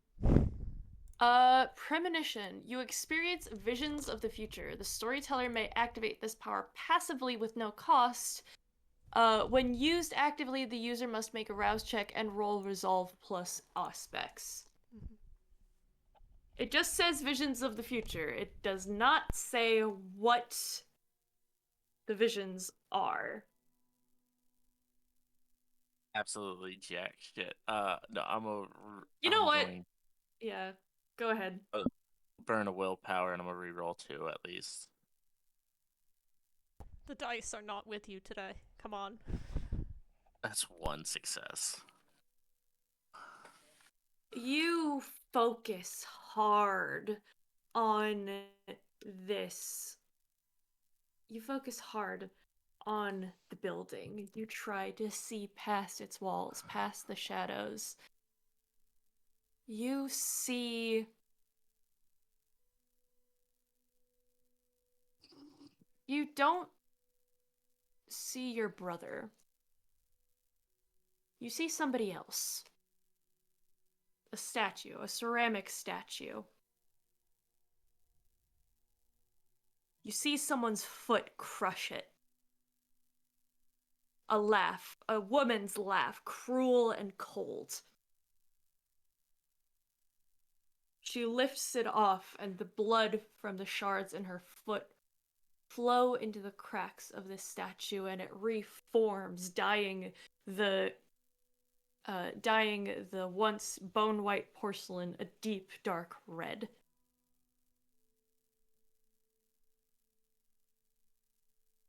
And then you see the foot come down again before the vision ends.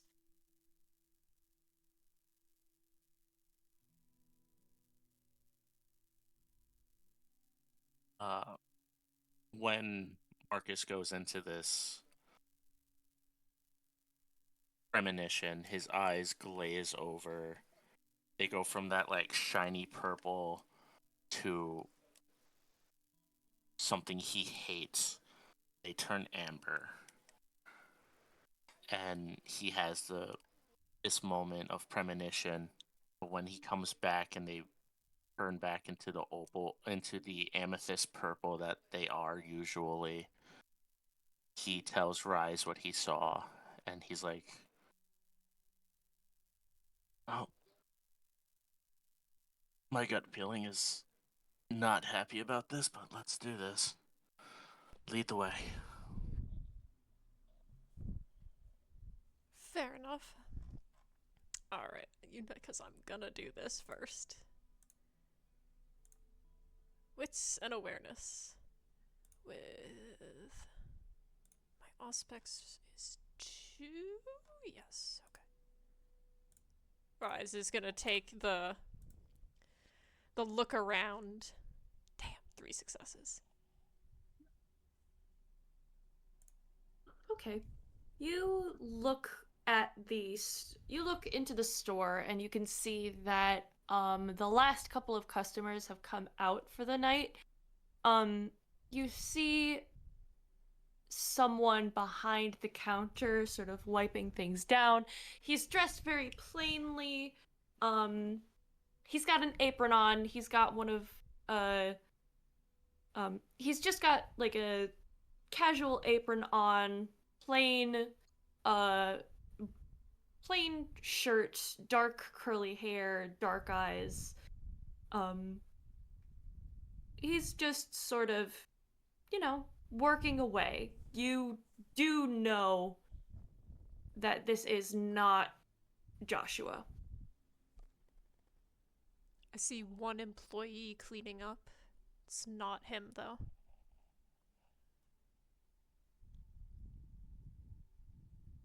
Alright. I'll also give you this. You see a name tag on his apron. You don't know exactly what it reads. You can kind of make out the letter T, but you're not sure what the rest says. I can't make out his name tag. Something with the T, maybe?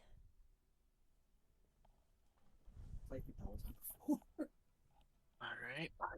Well, we never said we were going through the front. This is your show, Marcus. Lead the way. And Marcus is, with heightened senses, he's going to sneak around the back, doing his best to avoid anyone that might be there. Okay. Give me Dex and Stealth. You can add your heightened senses to that. That'd be 1 or 2 dice. That'd be 2 dice. Alright.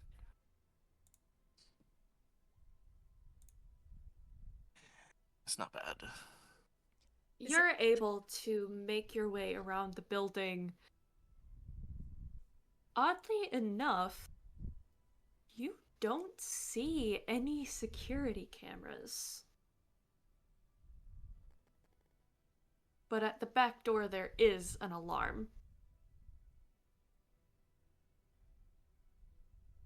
What's the alarm look like? For me, is it like one of the motion sensor alarms, or? No, it's a keypad with very distinct buttons.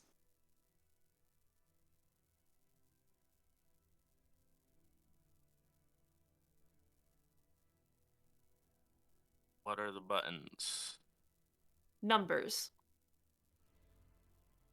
Okay, so this is a number pad. 1 through 0 to 9, I'm assuming. Yep. Mm-hmm. You looked at Rise like, any guesses? Your guess is as good as mine. I mean, you said she owned this place? I wouldn't say she owned it directly, but she was working with people who were here. Marcus would fill Rise in with everything that he knows up to this point. Like, real quick, before they even left the car, he just would have info dumped everything.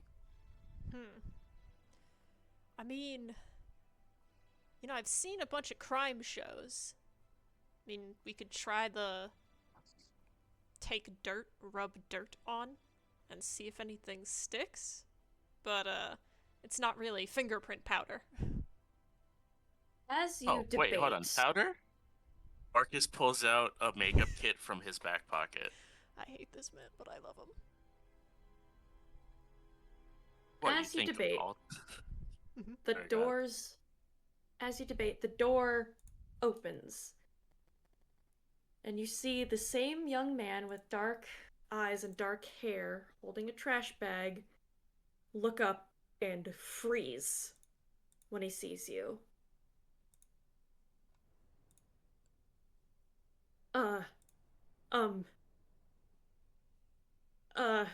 Rise, I think, would immediately And lock eyes Hand with... over the guy's mouth.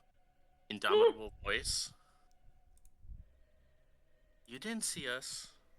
You invited us here. And I'm activating Compel. Damn. He is going to resist you.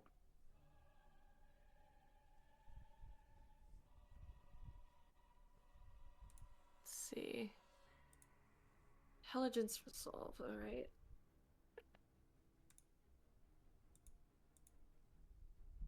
Let's see here.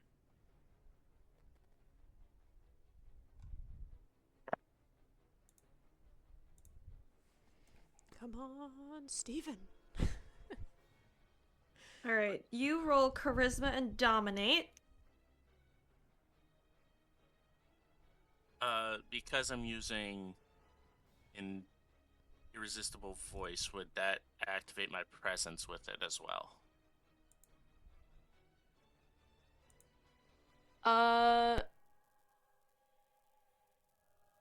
Yes.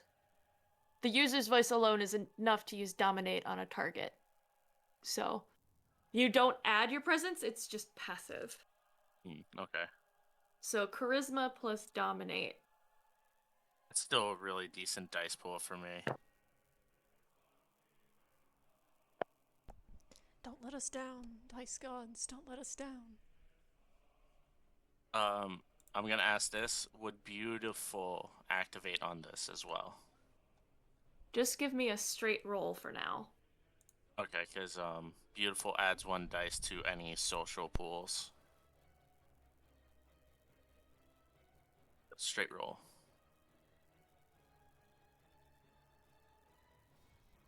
Four successes.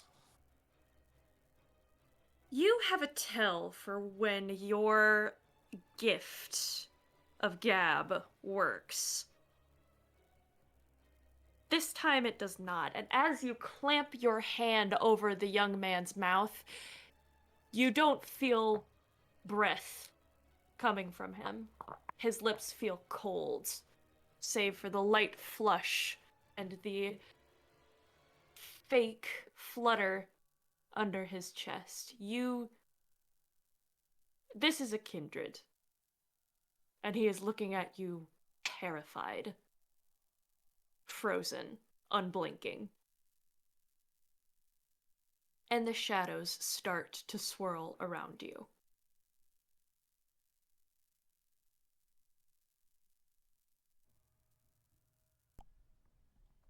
Oh, shit.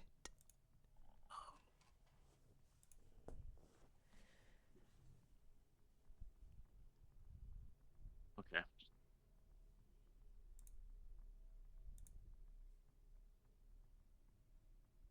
He starts to struggle. I'm going to throw up Gaunt. It's free to use. And I'm going to look him in the eyes as the shadows warp around me, which I'm assuming is coming from him. Mm-hmm. On me, what he sees is that of what can only be described as a demon looking at him. Like a man who has seen war, a person who's not afraid to die and is ready to snap his neck in a moment. And he's just going to serious face, you do anything in this moment, and I promise you, You are not the one that will feel the pain, but your entire bloodline will. And if I have to keep pushing myself here harder, I will drain every drop of blood that you have left inside of you. You are cut off before you could say the last sentence. You feel something cold slither around your throat and yank you backwards off of him. Rise, you watch as the shadows slither over Marcus, up his legs, up his arms, up to his neck, grab him by the throat, similar to how Marcus is grabbing this young man. You see his eyes go black, and as soon as Marcus is off him, he backs away and shuts the door. Son of a bitch! Marcus, are you okay? Nope. Used to being choked. Not like that. Get up! We have to hurry up. He is definitely calling for backup if he has any. Alright, fuck it. Marcus just pulls out his pistol and shoots the fucking security thing. Shoots the fucking, the lock. I'm getting it. The lock splinters, and you hear an alarm start to blare and then slowly die as as the wires are warped. But you know you don't have a lot of time. You see the young man scrambling through the back, tumbling past shelves and boxes, trying to pull stuff down in the wake, and it looks like he's heading for the front door rather than any means of communication.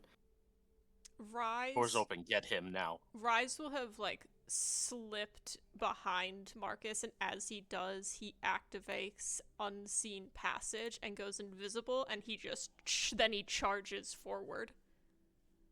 Alright, give me Dex and Stealth, and I will match it and see if he can evade. Dex.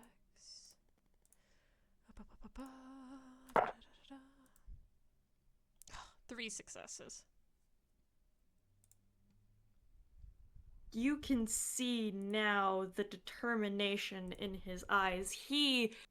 His eyes are completely black. He looks directly at you and shoves you out of the way, fangs bared, and starts running again for the door. Sweetness. I'm catching this guy. All right. Rouse. Give me Dex Athletics. Or what's a grapple? Dex and Brawl? I think it's Dex and Brawl. I think so. Dex and Brawl. Okay. Would this count for my celerity to be added? Yes. Alright.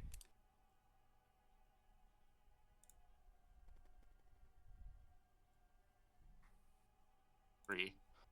God, we are sucking.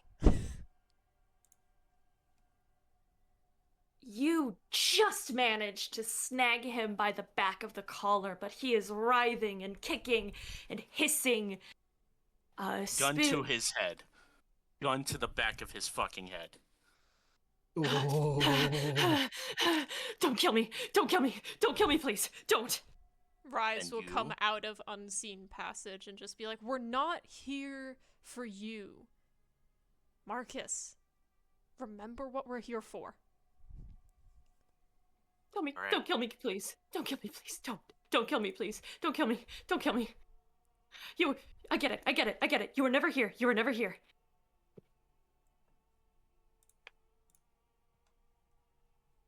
You both see that his name tag reads Thomas. Alright, Thomas. I'll let you go. You're not gonna die. Two things. One, I'm looking for someone named Joshua Payne. And two, if you have any form of blood in this building, it'll do you a great number to get it for me. He swallows deeply and just points under the counter where there's a mini fridge. I let go. I said for you to get it for me. Oh, gun's still trained on him. He scrambles. You see his hands shake as he pulls out like these beer bottles and sort of shakily sets them on the counter, even flinching as one almost topples over and just sets it there. I'm chugging back 2. I'm at 4 hunger. Oh my Slamming god. back 2 of them. It is good. This is some good preserved stuff. All right, Thomas. For the second part of that question, Joshua Kane, what do you know? Excuse me. He works here. The lady, the red-haired lady, she brings him in sometimes, and I don't really talk to him much.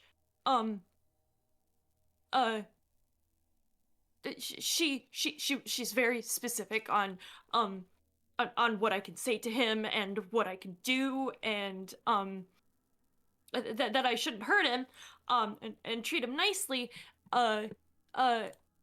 He even earns more than I do. I don't know where he lives, but I know it's close.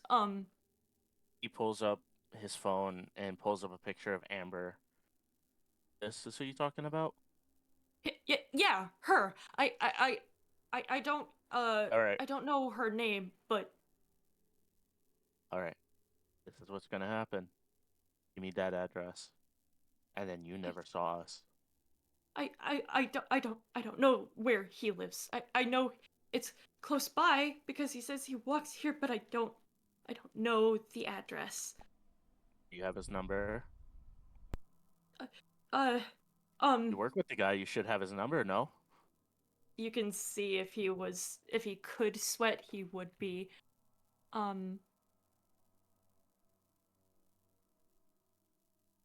He kind of shakes and rubs his hands and says, I don't have a phone. I can't use a phone.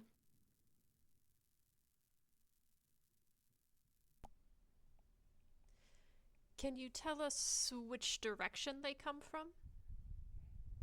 I don't know. Look, I don't know the guy personally.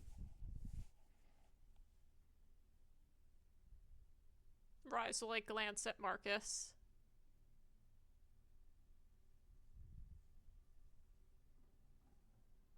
There's a fury behind Marcus's eyes.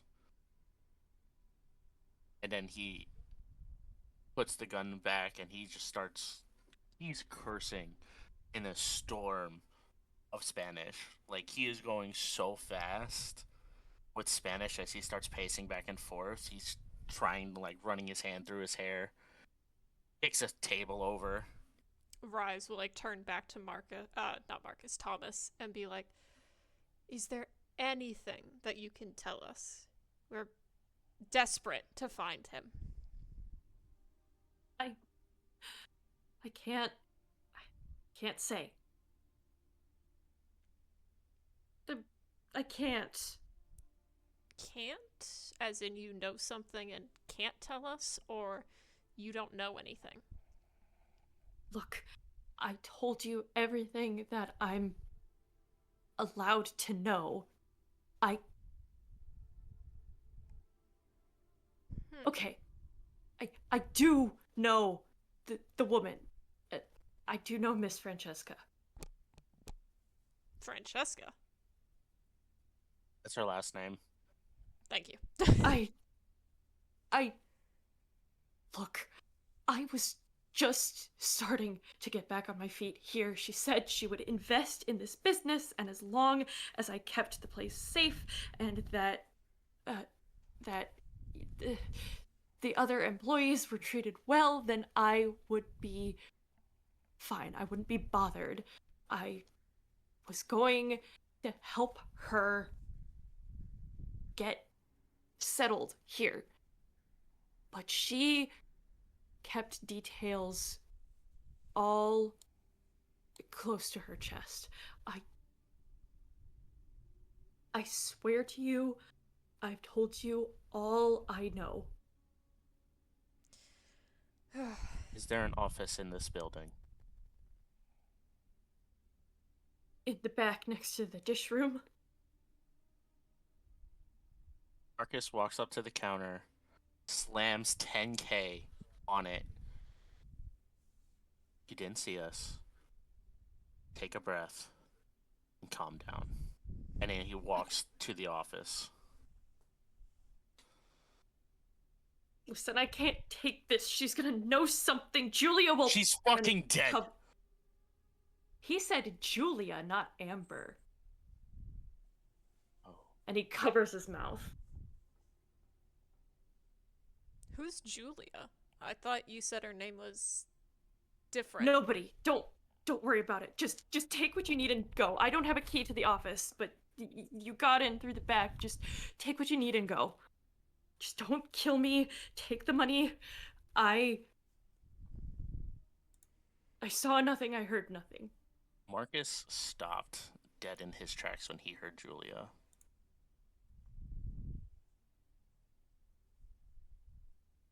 That's not her name.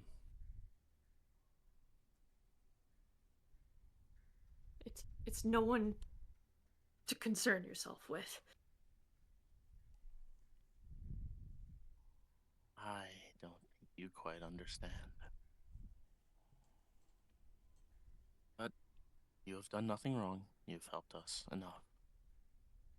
Consider that a tip. Don't. Oh. Just take it. You gave Take me? it with you. I don't want it. I can't have it. I don't deserve it. You gave me a drink. This is still an establishment. I'm paying for the drink I got. And he walks to the back office. He's shaking at this point. He's pacing slightly, looking at the money, scratching at his arms. Keeps muttering under breath, she can't know about this. She can't know about this. I can't go through that again. I can't. Rise will let out the panacea to help calm him. Rouse check. Composure. What emotion are you flooding this room with? A sense of sympathetic understanding of, like, clearly there's someone he wants to either protect or that he's afraid of, and Rise is, like, sympathizing with that as someone who's, like, been in that situation where he has someone he wants to protect or someone that he's been afraid of on the run from. Is there a role for Panacea if someone tries to resist it? It doesn't have a resist. Hmm. Doesn't have an opposing pool. It's just composure and auspex. I'd say roll composure and auspex. Mm-hmm. That's 3. Okay. He got 4. He quietly sort of like shakes his head, feeling the calmness, and he's a little calmer, but he knows that something is going on. He just sort of continues to mutter and pace, like gripping his arms. Rise will kind of shrug and he'll be like, we all have someone we want to protect, or someone that we're afraid of. I don't know who this person is, but I'm hoping that you can just forget tonight as another person who has someone they want to protect and kind of understand that.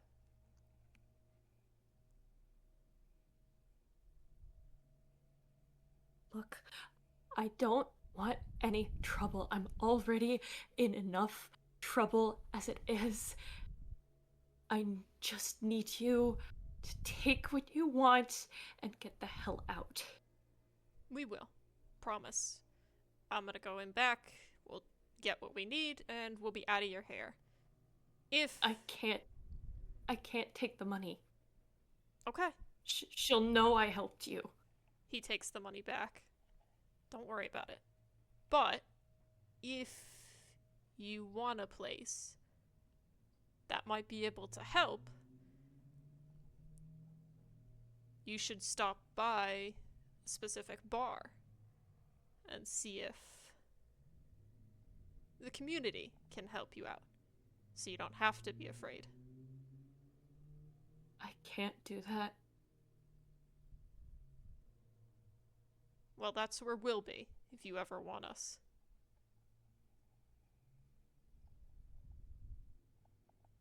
He'll turn to head back. You're putting a huge target on your backs doing this. You know that? Yeah, well, we're kind of fighting everyone. So, we're used to it. No. You don't know the hornet's nest that you just kicked. As soon as she's through with me, she'll go after you. You want to tell me about this hornet's nest?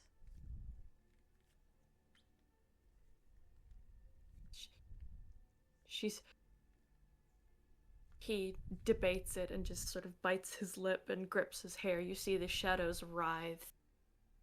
His eyes flicker around the room as if someone could step out of the shadows at any minute. Look, just grab what you need and go. Okay. I don't know how long we have until she shows up. All right. We'll get out of your hair. Just remember what I said. And he dips in back to the office. Marcus, we have to go, like, soon. Let's circle back a little bit.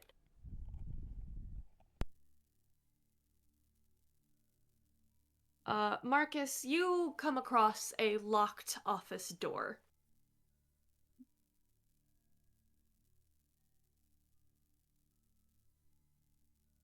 Marcus is like, he's trying.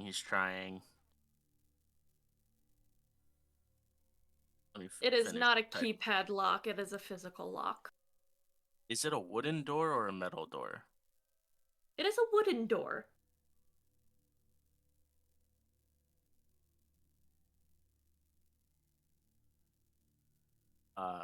There you go. That's...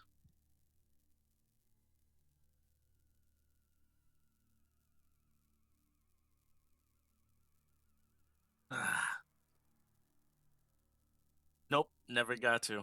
I forgot to do it. It was meant to be done last session, but I never did it. Alright, well, I'll just say that you have one more point in Brawl then. Okay. I was gonna use what I have and put it in, but I'll take that. I'll allow 1 point right now. Okay. Just Marcus, so you have it. Marcus is like, Ilya said, if I can't brute force it like her, use my speed. And he backs up, and I'm going to run and just kick the door on the lock to just break the door in. Alright, give me strength and brawl then. I'll say, are you using your celerity? Or your, Yeah, I was going to use rapid reflexes to move faster, so I could possibly argue dex instead of strength.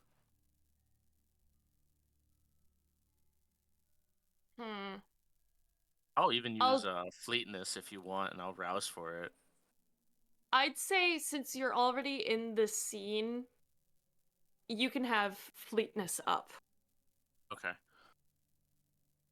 And fleetness, add to dex and just kick this fucking door in. Dex, Brawl, Fleetness.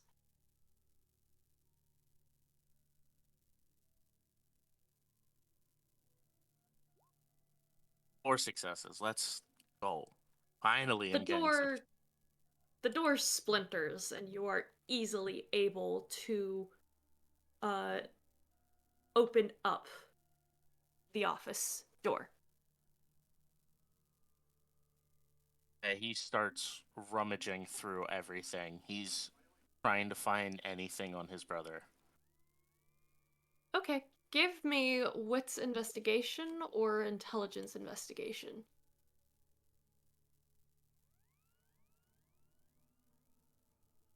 I'm going to blood surge first. Finally, I can get some shit. Investigation. Intelligence.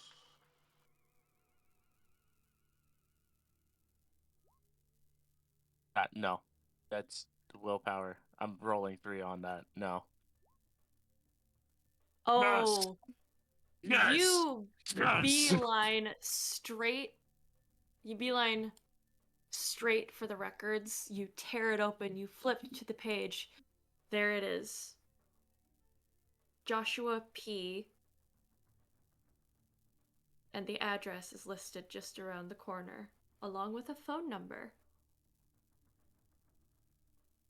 Take a picture, put it back, grab Rise's hand, we're out the back door. And so you flee into the night. What you don't see is a pair of other shark-like black eyes watching you, and a cold, cruel woman's chuckle disappearing back into the shadows.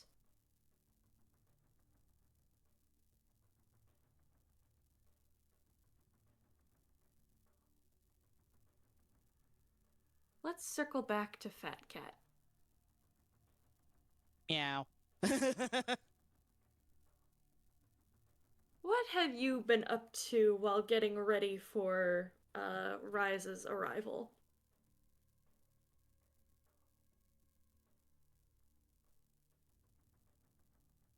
You're muted, hun.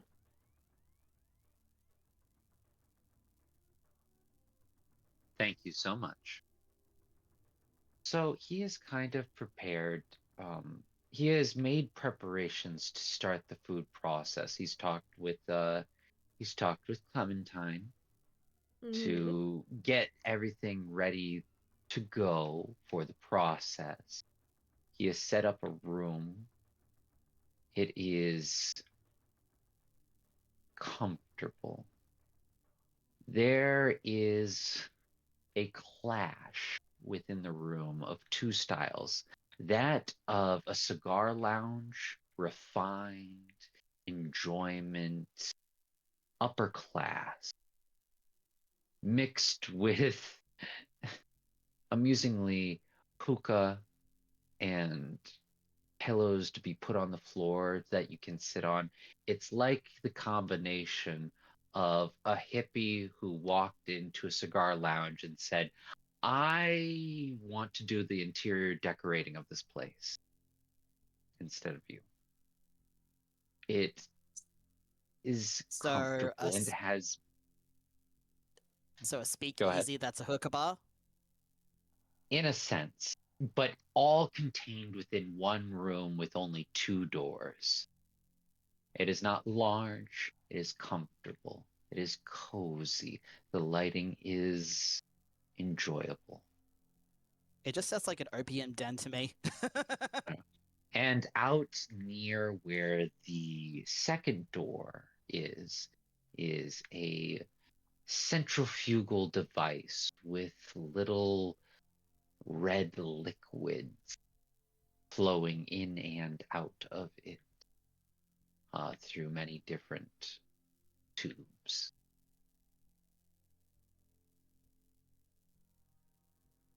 And he has prepared everything, and he waits to hear from anybody else. He has no reason to. He sent out to Alistair kind of like hint hinted to Alistair, the more arcane blood people who might need anything, please, if you need any help with that, or please let me know. Anything you find out. As you work, Clementine comes up behind you and gently wraps her arms around your waist, gives you a kiss on the cheek. Are you sure about this, Sugar? I know how you feel about them.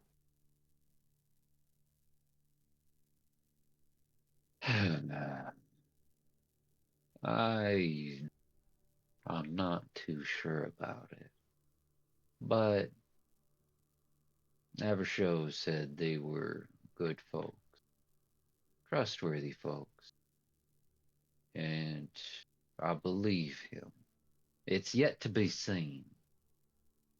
I look forward to seeing their answers. As long as you're sure, hon. And I know we're going to be talking to, at some point, we're going to be talking to a Tremere, okay? You got any Oh. connections in One the, of them bastards? Ouch. Yeah, the Order of, do you have any close friends within the Order of Hermes? Maybe one or two, but I'll probably save this information from them. Fair enough. It's going to be interesting to see what a Tremere's opinions of what things are like. It's going to be interesting to see their side of the story. Lord You knows know, I'd got an earful about the whole betrayal.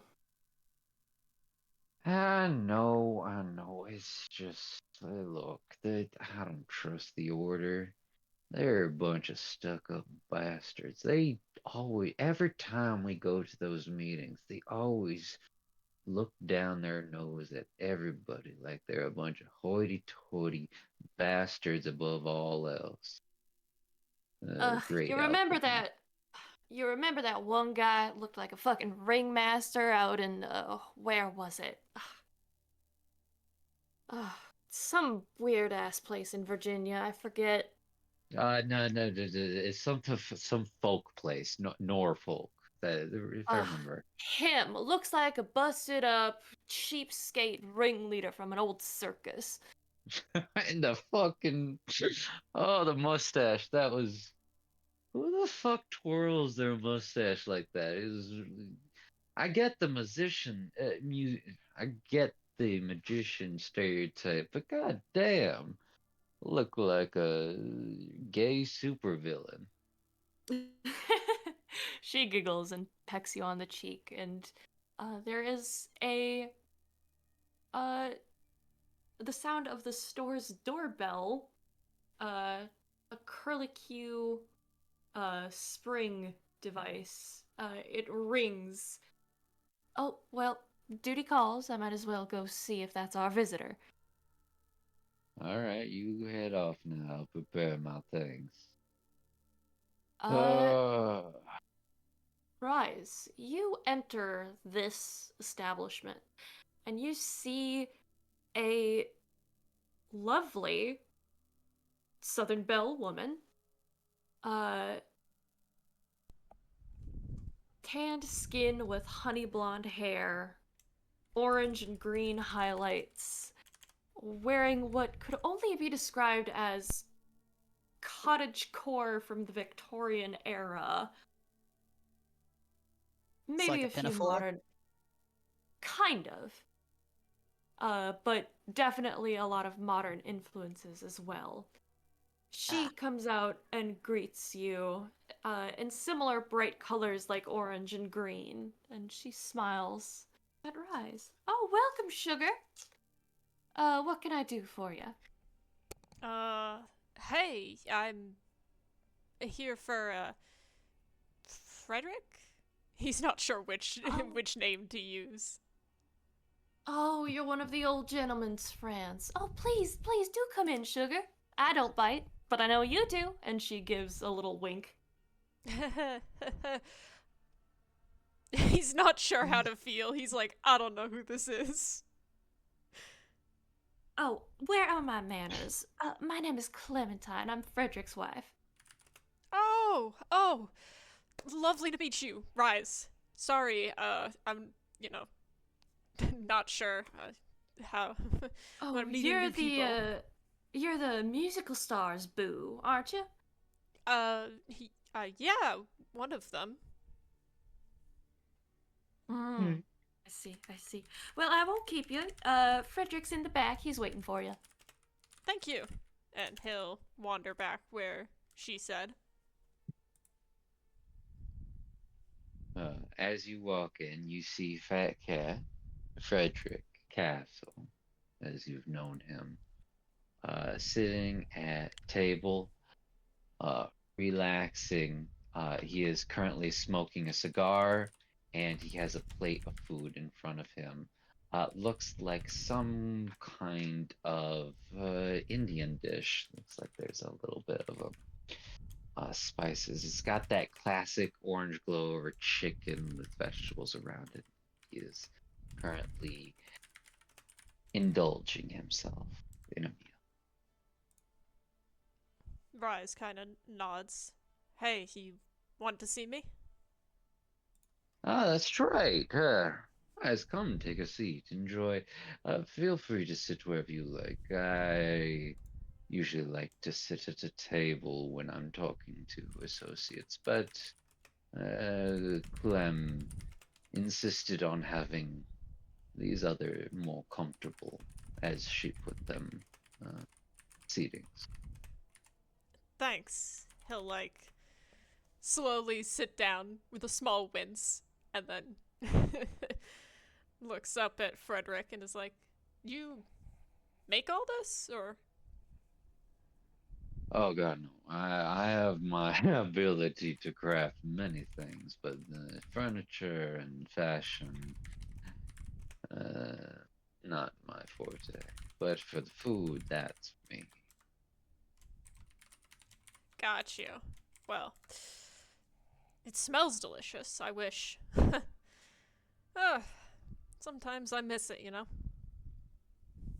Oh, that is what we're gonna talk about tonight, among other things. But first, what is one of the meals that you have missed the most? Oh, gosh, you got me there. I mean, when I was still human, I was eating off rations, basically, so I feel like I've missed out on quite a bit. But you know, You probably heard the steak being fried over the radio. cries. Yeah, I mean, Nah, hey, Rise. I know you're already thinking and you're wondering. So I'll just put your thoughts to rest. Yes, I'm going to make it for you. You know I can. And I will. So let me know what dish you'd like to be served tonight. And I'll make it especially to your specification. well, oh, gosh, I'm honored. Is it weird that it's, I kind of miss my mom's meatloaf? I know you're not her, obviously, but I haven't had it since before the war. Well, look and see. What kind of, yeah, he really quick, I gotta above table this because I'm not sure how to say it. He just says, basically, concisely, well, if you have a recipe, do you have the recipe? Do you remember it by heart? Please give it to me. Let me know the specifications and any tweaks you may want. He is very specific. He's very down to earth with this description. He wants to serve you. You can tell. To be honest, I don't know. Mom used to, back in the day, women were the homemakers, and I wasn't really in the kitchen much with her, as much as I wanted to be. To be honest, I just think any meatloaf at this point would just bring me closer to her. Let me ask a question, Rise, that I think might be a good yes and to this. Did your mother have a secret ingredient in her meatloaf that you might have been privy to? Oh, that's a good question. I would say yes. I'm trying to think of what would have been back in the day.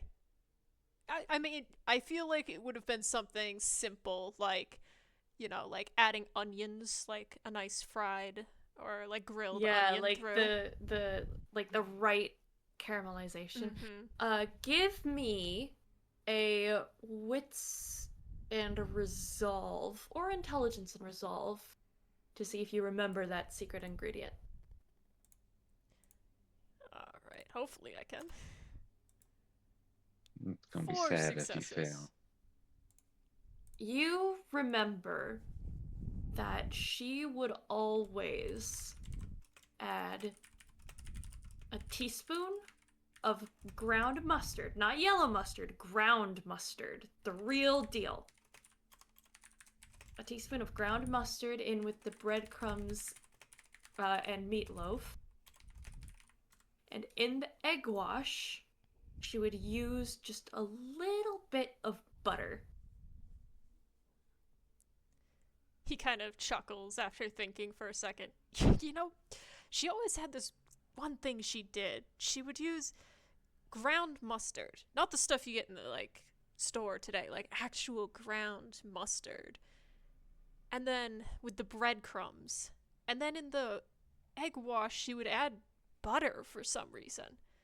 I don't know why, but it must have worked. That's lovely to hear. I'll add it. He's writing something down with his hand, and he just takes deep. By the way, so you know, he is dressed casually. You have seen him as he appeared in God. I won't ascribe your thoughts about what you felt as the fat cat in his fashion, but it was dark and dreary. That of somebody who is walking somebody to their own death, a ferryman. Mm-hmm. But now he is personable. He has a vest on. He is dressed that of an aristocrat. And he goes, yeah, that's right, the aristocrat. Damn. Everybody wants to be a cat because the cat's the only cat who knows where it's at. Sorry, had to. God, way to make me feel old. I know, seriously. Hey, I watched it on VHS. Okay, Same. I know. It's my favorite one. I want to chime in on this. That is my daughter's favorite movie.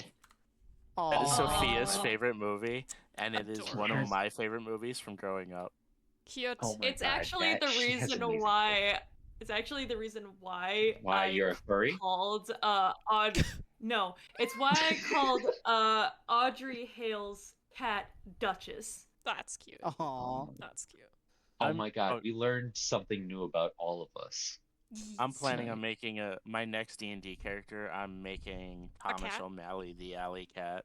Damn. Oh, I think my fa- can I we think have my a? favorite Can, all-time childhood movie was well, there was two of them. There was Old Dogs Go to Heaven and Lady and the Tramp. Oh, Okay. God. Anyway, okay, sorry.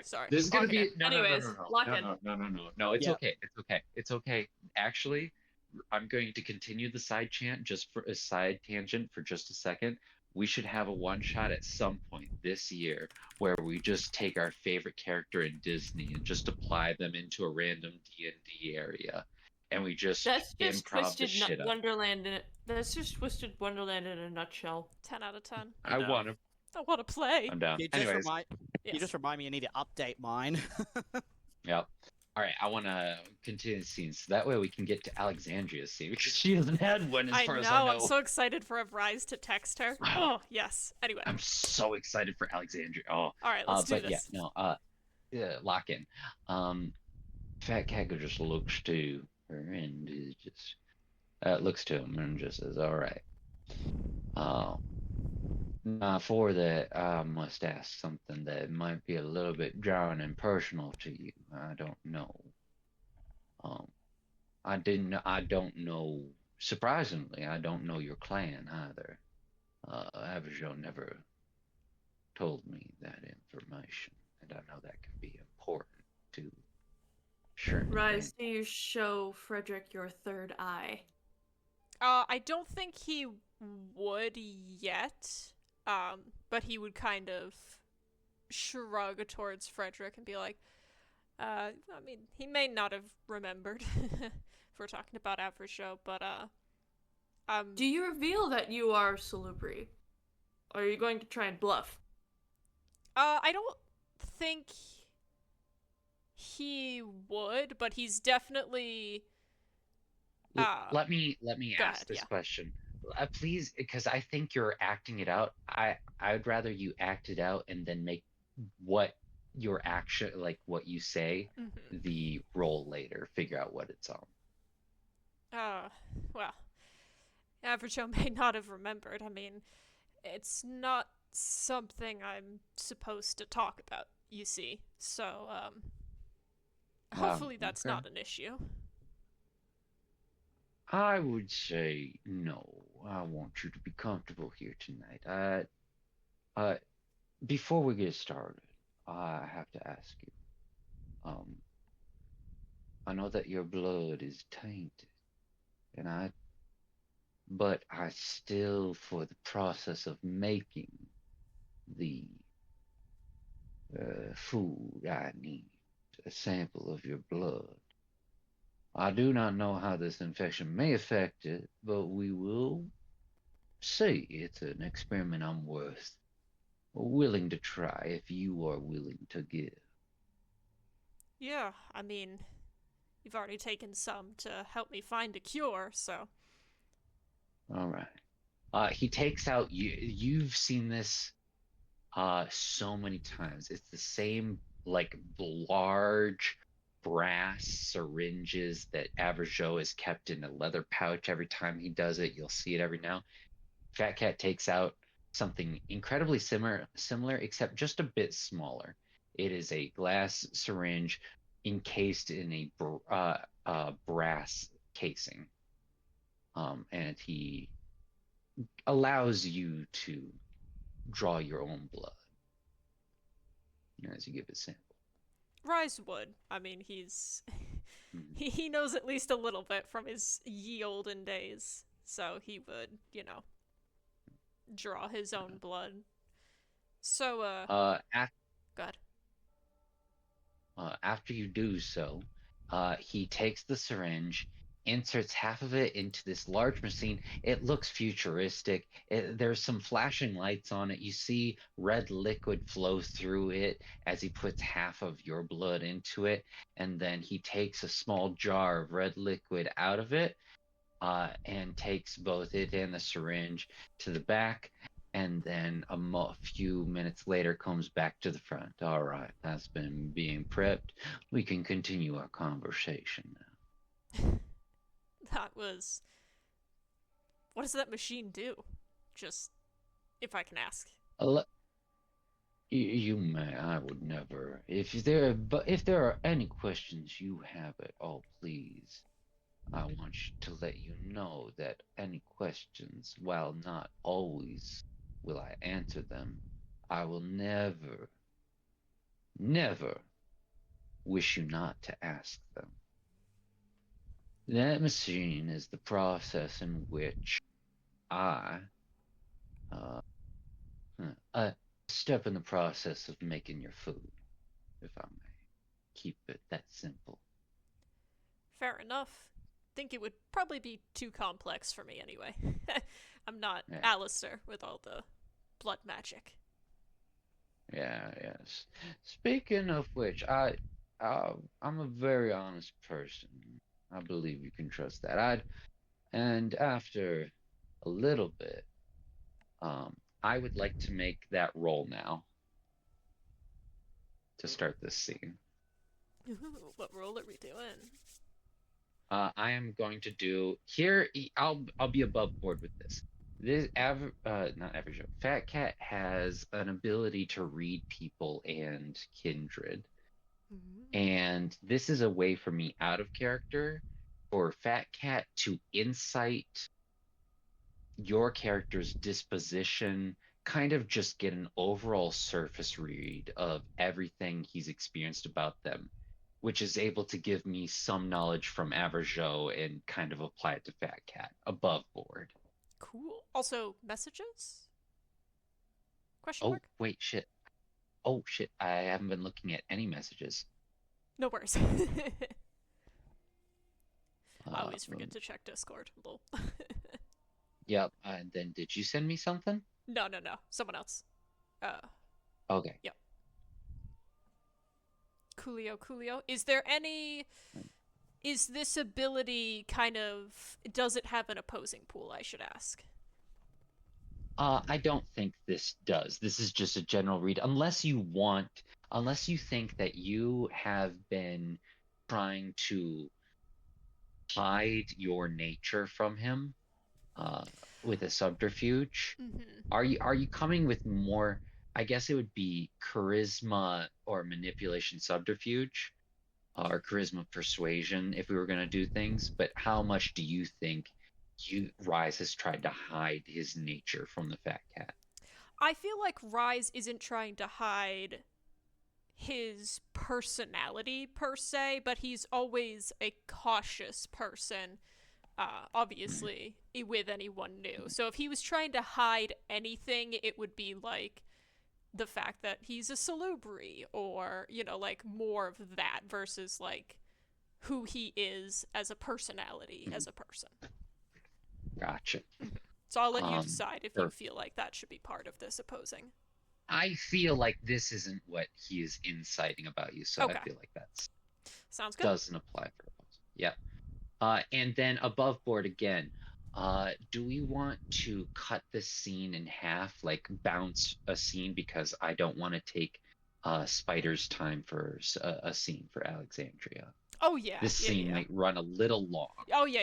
I'm totally willing to do that. Spider. I need some Alexandria in my life. I just because I know you haven't gone yet, and we're 2 hours in already. I need some Alexandria. Sure, I can. I'm down for that. Yay! I can butter You're right, that Spire, you toast. sound tired. Poor I Spider am is very sick. Aww. Oh no, Baby Spider. we can continue because I also know Moon is AFK but listening at the moment. Yeah, I am I- very We'll sick, continue. but I have been saving my energy specifically for For this? Alexandria moments. Yes, we Aw. need some. Yes, we need I'm some in I'm our loving life. it. Okay, I guess we'll because I found continue. out that everyone likes Alexandria a lot more. Well, the outside players love Alexandria. The Yes, players, yeah. Oh, no, actual The well, tension. yeah. No. She adds tension. She adds that dynamic of mistrust. And I can tell you as a person, I love that in a party dynamic. I love it. I Mhm. play a different character who's kind of that, but a lot more emotionally manipulative in my other campaign. It's so fun when you have somebody to push back against you. I know. Well, the thing is, I'm not typically a person that has good charisma Hush! stuff. I'm typically like Hush. people. Cease and No, I'm just desist saying, right there. typically people don't know me for Cease like. your, Cease your lies. prattlings. Anyway. Cease your People don't know lies me on for the prat- charisma. They know me for insanity and brashness. Anyway. All right, but, yes. we'll dial in real quick. yes. He comes back and he just, to make it simple for you, Rise, the reason why I asked you here tonight because I believe you. Oh wait, let me roll that real quick, and I'll let you know what I get Gotcha. because I think that's fun. For a general read, let's see, that's a wits and insight, I would say. 3 plus 2, so that's 5. Plus 1, 5, roll. 3 successes. Okay, good to know. Is there anything that you want to give Fat Cat with 3 successes? I'll let you decide what you give him, I feel and like I'll kind of interpret. Rise, when it comes to What he who said. he is a bit of both an open book and guarded. So it's clear he's not the bad guy. tries not to be the bad guy. He tries to be the understanding, sympathetic, and empathetic. That just goes along with his, with one, his clan, and two, his, compulsion as well. So he kind of is stuck there. But it's clear that Rise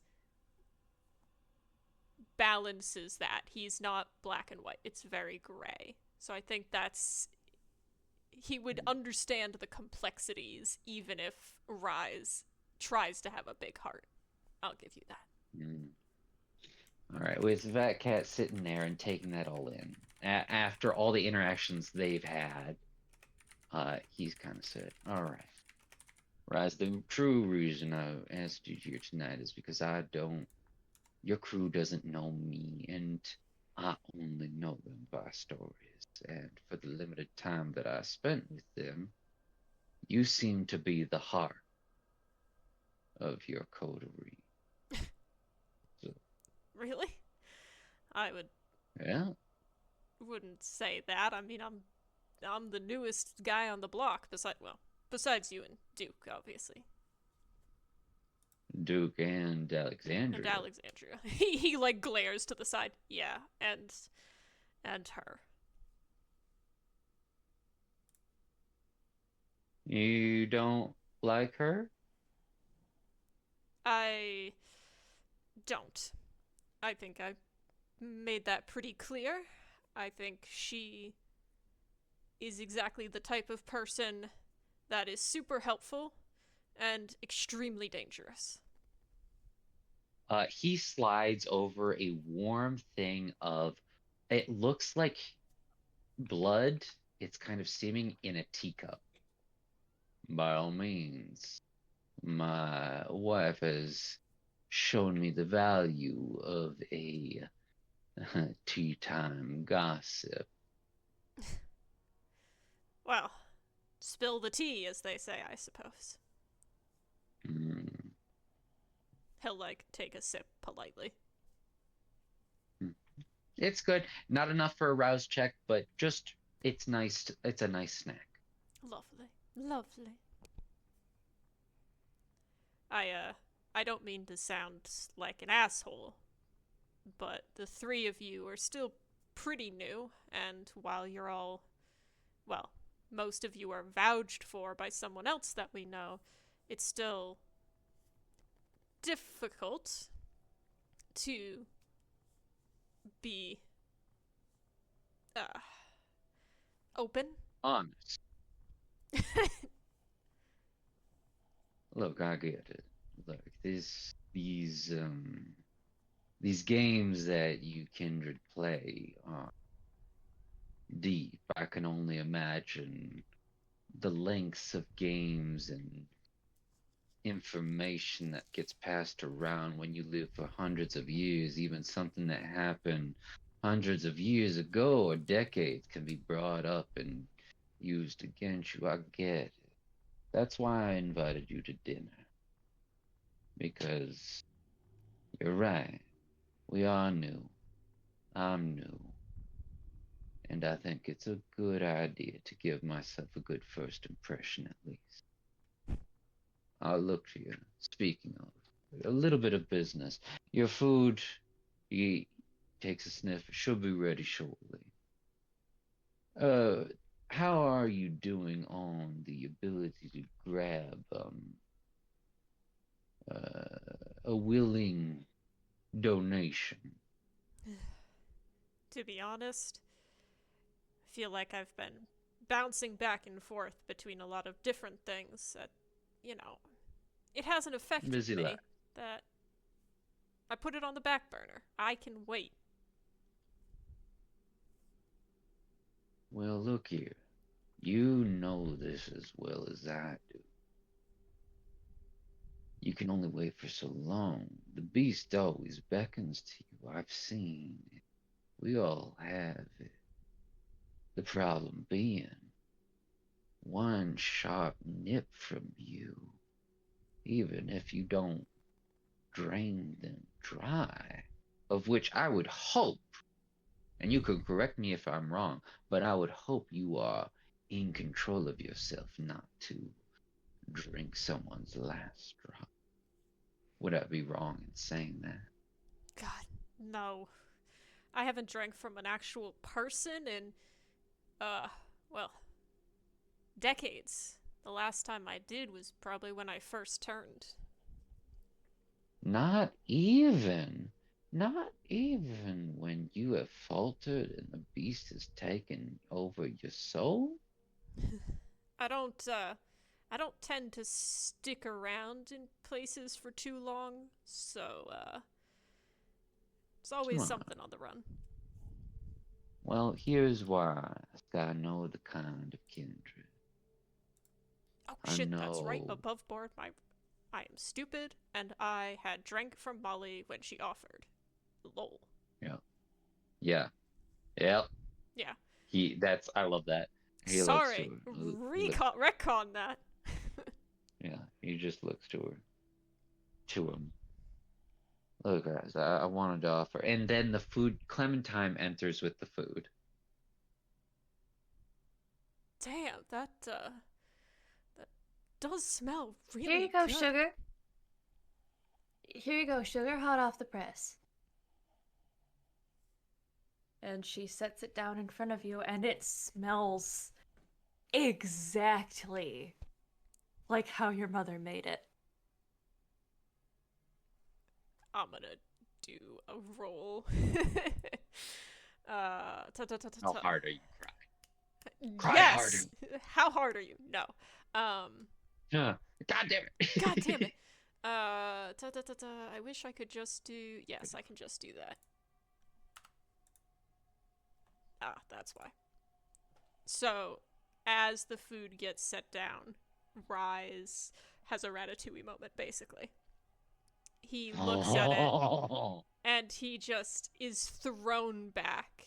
And he, at this point, barely remembers his mother's face, but he can hear her voice.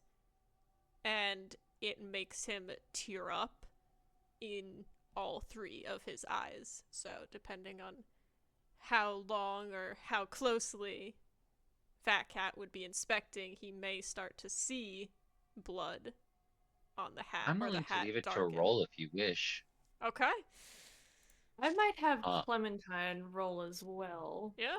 Ooh, even better. Investigation, Ooh, I would assume. You're I'll on my just- home turf, baby. I've got NPCs. I got backing. NPCs on me. NPCs on my side. I think he is watching you, gathering information. So this is, I think, another awareness, wits awareness or intelligence awareness. DM. That's a good question. Wits awareness, I'd say, or wits insight. And would there be an opposing pool? I assume no, that I would just be sitting here. No, It's up to do it. you. You're smart enough. Yeah, I'd say you're still smart I'd enough. This is like a say- guarded secret. Yeah. I'd say composure, resolve. Okay, cool. That's what I was thinking too. Okay. Yeah. I'll just do a flat roll.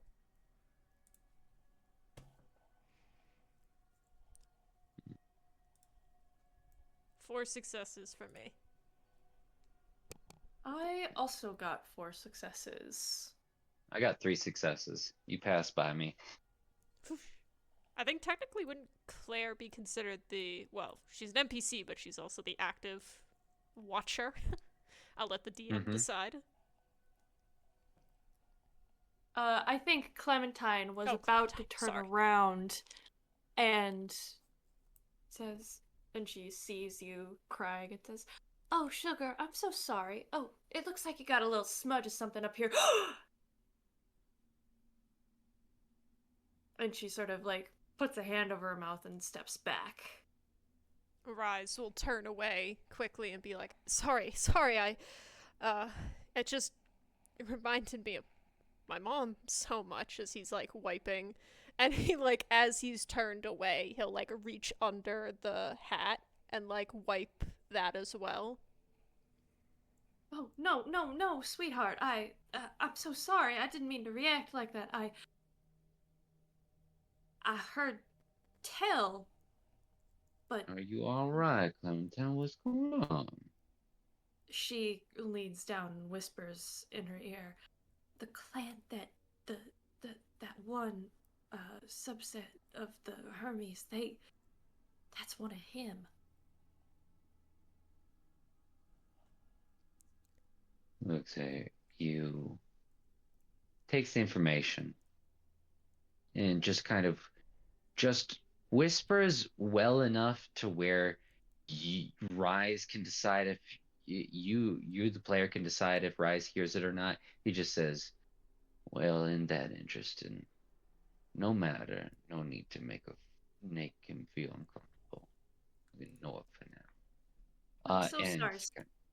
I'm so sorry, Sugar. I'll bring you another cup. How's that sound? Rise's face as he turns back is clearly guarded again. And he's not sure as he looks between the two of them as they whisper. Yeah, sounds good. Thanks. There you go. She Good time. quickly makes herself scarce. Sorry about whatever that was. Right, the reason, again, I offered to bring you here tonight is I wanted to share my cooking, because I always love to give somebody something they haven't had a long time. And the other thing was I believe you're the heart. So I want you to tell me, guys, who are you? And who is your coterie? What is your, if you were to sit in an elevator and pitch me on your coterie, what would you tell me? Rise will pause to think. We're a ragtag bunch of nobodies is what we want.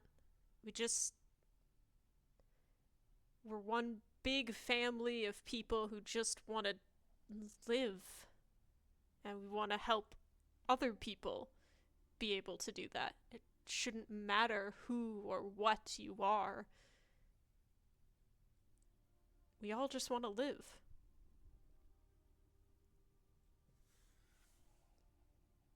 I understand you with that. Marcus is aiming to be the mayor of this place. What do you think about that? Well, before things that happened, I thought nothing of it. But recently I've been thinking. His opponent, we don't know anything about him. And secret deals are being made. I'd like to think that he's still thinking of us. Of all of us, human, kindred, and in between. It's just politics, not usually involved as much. I know the way of politics roll across these lands. I do not envy his position, but yet he did choose his position. And he's stronger than me for that. No way you'd see me in office. I'd go gray. I'd like to see you try. All right. Now that you've had your fill, until we can find my last thing I wanted to offer you, until we can find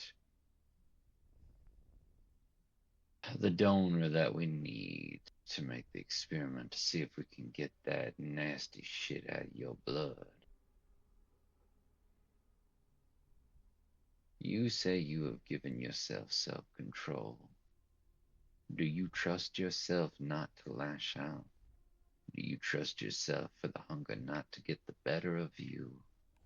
Do you trust yourself enough willing to say to me, that it is impossible for your fangs to graze somebody and infect them and kill them even if you don't drain their last drop. Can you tell me that? Rise will look up into his eyes, and then he just shakes his head. I can't.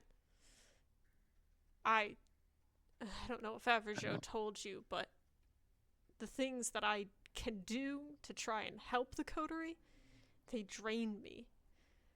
And they feed into the beast. I almost lost control with one of the people that he trusted me with.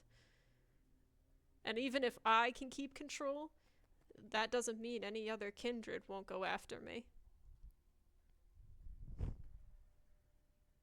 And it's with this truth given, now that you have admitted this to me, I want to offer something that I think would get me killed if I even mentioned it to someone else. He takes his finger and hooks under his jaw, and he spreads his lips, seeing a perfect set of what look to be human teeth, no fang.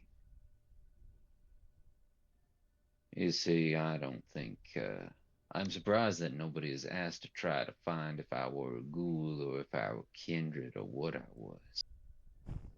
But I'll let you know this if you can keep a secret. You can keep a secret, right, Rise? That I can, as long as nobody forces it out of me. And by that, you know, again, kindred got all kinds of ways, don't they?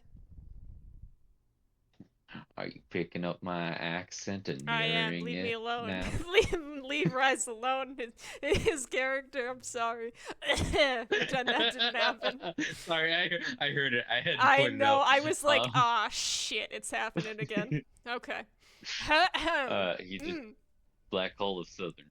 I know. He Going looks in. he looks over at you and just says, "All right, I will give you the gift of letting you know what I am, since you've promised to keep it to yourself. I am that of those, what the tower call, if it doesn't, gum. I am a thin blood." With that word, Rise would tense. What? Yeah, I am. Of the thin of the blood, I know the secrets and the prophecies. You. So I ask you more. No, I will offer you. I did not want to ever give myself the chance, the beast inside me. I never wanted to give it a chance to drain someone. So I took my fangs out personally. It's a funny thing. You know, dentistry has come a long way in these years. There's such a thing as bone putty and metal fillings, though I feel metal molten is a barbaric way to do it. You tear out your fangs and put some bone putty in the area, those fangs have a hard time growing back. So I wanted to offer, will you allow me to defang you? Make sure your fangs can't dig into somebody's throat to give you a baby's teeth. And that way, until we get you cured, we don't have to worry about you killing some innocents just because your beast said it needed a tiny sip. Rise is clearly conflicted after hearing this information about what Frederick is. He kind of looks down and then back up.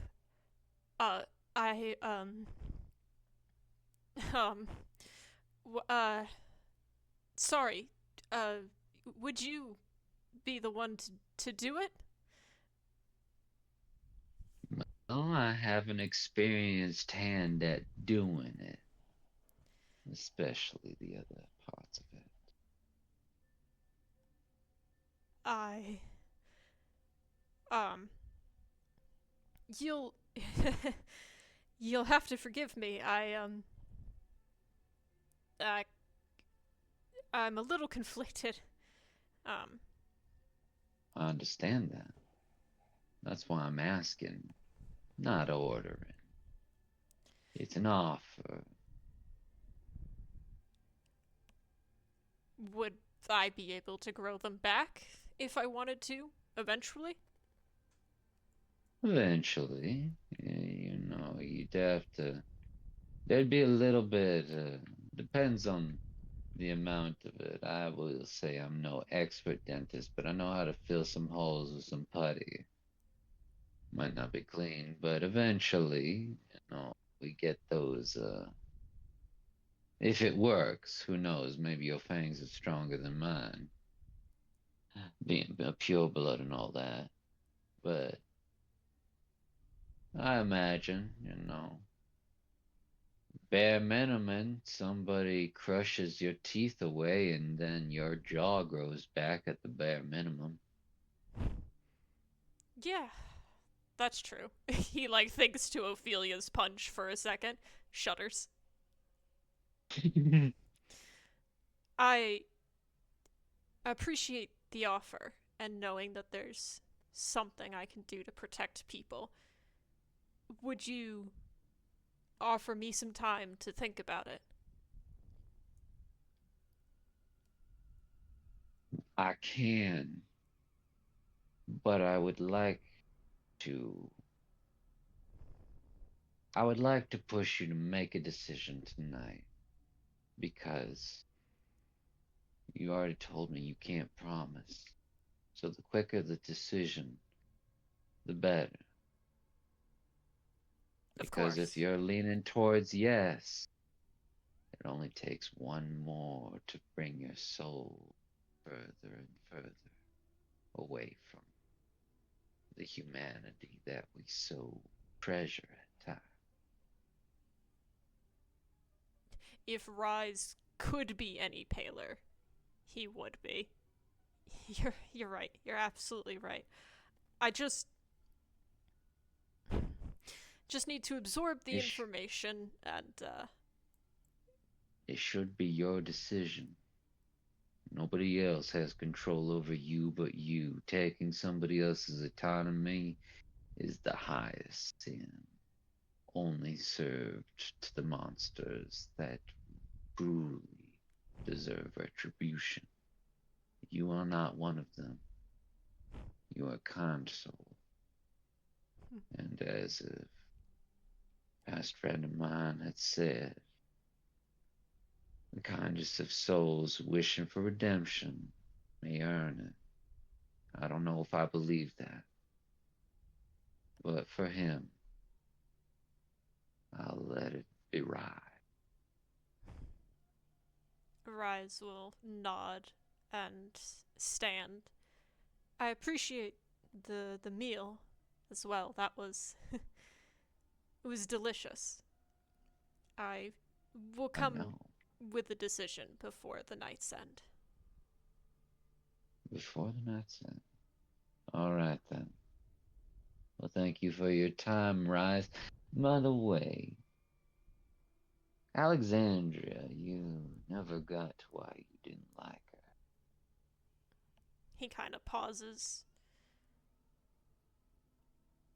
I have bad experiences with those who have had too much information.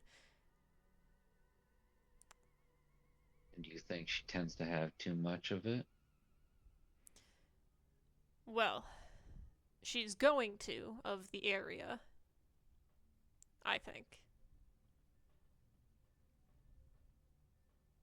Well, you can feel free to tell me any more you wish, but it looks like you have some thoughts to think and some people to talk to for the rest of the night. He What was your nods. last name again, Rise? Well, Devlin. Well, Mr. Delavan, it was an absolute pleasure. Yeah, and he goes into his suit pocket, pulls out a cigar case, opens it, and hands you one. A Cuban. Enjoy it in one of your own time of willing. He accepts with a nod, and as he turns to the door, he'll pause. Question for you. You know any other thin bloods in the area? His eyes are kind of dark.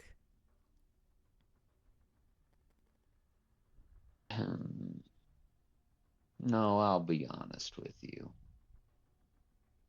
As long as you can promise me nothing leaves this room without me, you into your coterie. I'll say this. I may talk a big game, but your coterie is the most exposure I have to this nightly world in a long time. I don't run in those political circles of the kindred lives, except for a few appearances. I live my life more to mortals in the daytime. Something in Rise's eyes will kind of soften a little bit. Oh, well. Never mind then. It wouldn't be relevant. And he'll nod as he heads to the door. He leaves. Beautiful. Yeah. Clap and a half for that one. That was a fun. beautiful scene. Love it. Somebody else. That was We've taken incredible. too much time. I know. Rise texts Alexandria as well. It is. It isn't long before there's another ring of the doorbell, and Clementine looks up and greets a woman that probably needs no introduction. Oh, yeah. Well, hi there. Oh, good evening, ma'am. Can I help you? I assume this is me. Yes. Yes. That is your cue. Oh, Well, hello there. I'm here looking No. for Rise. I said they could Battle come of to the my hotel Sexes. room, but it appears the sweet little thing has gotten a little lost. And even my information tunnels tend to take a bit of time to find them. So I was just, following the little bit of tracking that I got. Follow the good old nose, and she kind of taps her nose playfully a little bit. Oh, Above board question: has Rise already left? He would have left the room, but I don't know if he's walking out into the lobby into this. oh, well, I want it. He he's walks in the out. back with, he's in the back with Mr. Castle right now, but, are you, do you have are you picking him up, or? Oh, I'm just picking him up. We're gonna go have some nightly festivities per se. He wanted to talk, and I decided, well, what kind of a host would I be if I didn't, get some hors d'oeuvres, perhaps a bit of wine, set up the scene a little bit. Doesn't hurt to show a little bit of humility every once in a while. Clementine would notice that Alexandra is wearing her gloves. Clementine wouldn't know this, but this does mean that she is in business mode. Oh my god. What? Why don't I grab Mr. Castle for you, and you can work out a catering order? Oh, wonderful! I will pay top dollar for a rush order right this moment, actually. Miss Is there LeBlanc. someplace I can sit? Oh, sorry. Qu'est-ce que No, la go ahead. fuck? I'm geeking the fuck out. Go ahead, Morgan. Okay. I think at that moment, Rise would have walked out and been surprised. Miss LeBlanc, I wasn't expecting you here. Oh, I decided to come pick you up instead. You know, it also gave me an excuse to get dressed. Don't want you seeing me in my sheer robe, no matter how good the body I have is. It's not exactly something that I think is pertaining to your tastes, considering the company you keep with, Marcus. Mr. Payne. With Mr. Payne. You're not my type for sure. But I Oh, honey. appreciate the thought. Oh, honey, you're not my type. You're not my type either, even if you have the body of my type. The eye Mr. twitch. Castle. The Mr. Castle exits the room at this point. Now, what is going on out here? Ah, Mr. Castle. Just in time. I would love a rush order if you are able to procure. I have funds and cash to pay right now. And for the name of the order, Ms. LeBlanc. LeBlanc. I believe that I had seen you the other night. Well, of course. The battle of the Southerns continue. Rise is like, damn. I was It's a at black I hole. was at Broken. Not nearly as, upscale as the place that I run, but I'm not about to turn down. But I'm also not about to turn down a good opportunity to see the nightlife. Plus, we're trying to attract different kinds of people. Ophelia's trying to attract the runaways, the rebels, and those that need to get out, and I'm trying to attract more sophisticated folk. Well, here. If that's the case, then maybe we can talk shop at some point. If you'd like to stay. What is the rush order that you need? Raz, what would you like to eat for tonight? I appreciate it, but Mr. Castle here has already treated me, so I'm quite full. Insist. What would you like to eat tonight, Raz? Rise glances over at Frederick. Make me whatever's light. Commands that. I have enough left over from your other symbol. And Miss LeBlanc, what would you like tonight? I have not had a good spaghetti bolognese in a long time. If you could whip me up something like that real quick, with extra parmesan, if you wouldn't mind. Oh, my fiance used to make that for me. Before he,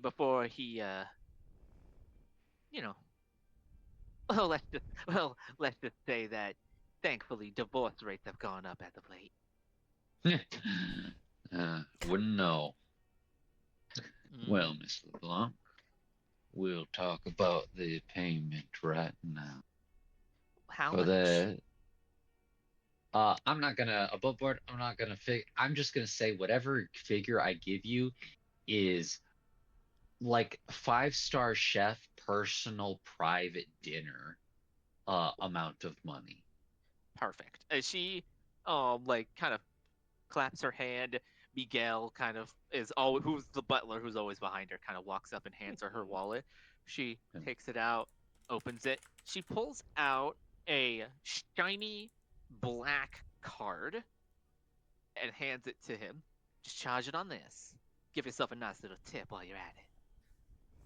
Oh, Rise in the background. Oh my god, there's two of them. Oh my God, there's two of if you them. could take care of the payment while I take care of the customer satisfaction. But of course. Alright. Thank you, my dear. She looks a little bit nervous. I forget, Alexandria, do you have obvious predator as a flaw? I do not have obvious predator, but she is unnerving because of these sunglasses. Even at night, her eyes are always covered. I also don't think that Fat Cat has had time enough with her to prep her or after a mission, you debrief her on his interactions. So he hasn't talked about Alexandria to Clementine at all yet. Yeah. So she's a little bit cagey, but still polite. She takes the card and starts like running through everything as Frederick takes you to the back. All right. Come on over here. I got to grab something for myself. Now, Miss LeBlanc, I have to ask you, are you a creature that walks the night? Well, of course I am. You think I'd be able to do all the things I've done over these years without having a little bit of a blood sorcery in my veins? Not the actual blood sorcery. We all know that those kinds are a little more on the spicy side. No. I am a kindred of the night. However, the ones who follow me are mere ghouls. But Miguel is the only one who has actually ghouled I've ghouled myself. The other two were taken from competitors. Except Igor, we found him in the garbage, but you know, garbage could be a competitor as well. I mean, Isn't Igor a Nas? Yes. Oh, okay. We found him in the It's garbage. called lying.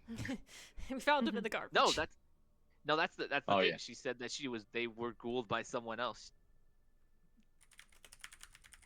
Well, I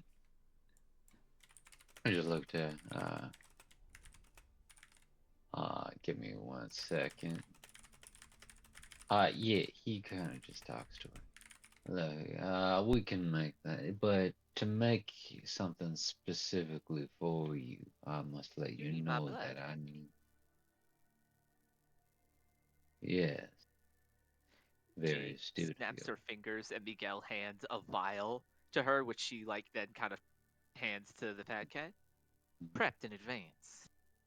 All right. In that case, just so you know, if this is not yours, your Oh, food dearie. won't taste. Dearie, I have no reason to not be truthful with this. I want a spaghetti bolognese. Why would I lie about something like that and then not give you my blood? What kind of Oh. sense does that make? I've seen some of the financial decisions that Mr. Payne does, and thankfully he has someone else managing his finances. Wow. Shots fired. Shots fired. Hey, Alexa. Well, that's good to know. We were just talking about Mr. Pine earlier. All right, here. He takes that, and you watch him put half of it into this centrifugal device that has lights on it. It looks futuristic. It just looks like a lot, just a lot. And once it's done, there's a ding. A bit of red liquid pools out of it. He grabs it. He takes both that and leaves both you and Rise within the cigar lounge / hookah lounge as he goes in. I'll be but a moment. Appreciate Take it. your time. And she'll snap her fingers, and Miguel will hand her her cigarette case, which she pops open, and she pulls one out, kind of tap, puts it in her mouth, and then she kind of holds the case out to Rise. No thanks. I quit. No, Better thanks, than I'm me trying to then. quit. No thanks, I'm trying to quit. It's better than me then. She closes it, puts it back on the tray, and Miguel, with an electric lighter, just lights it. Whew.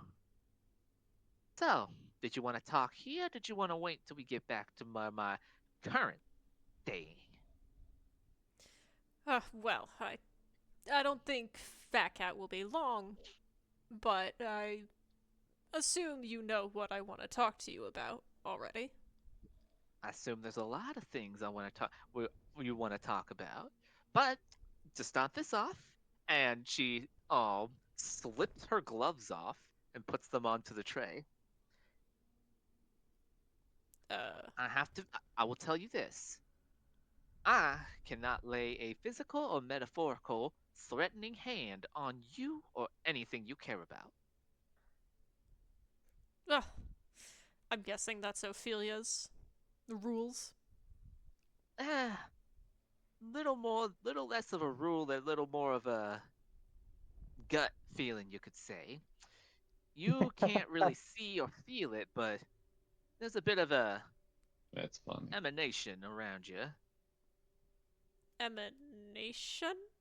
He kind of like Let's leans just towards his shoulder and does like a little sniff. Like, do I smell bad? not like that. Not like that.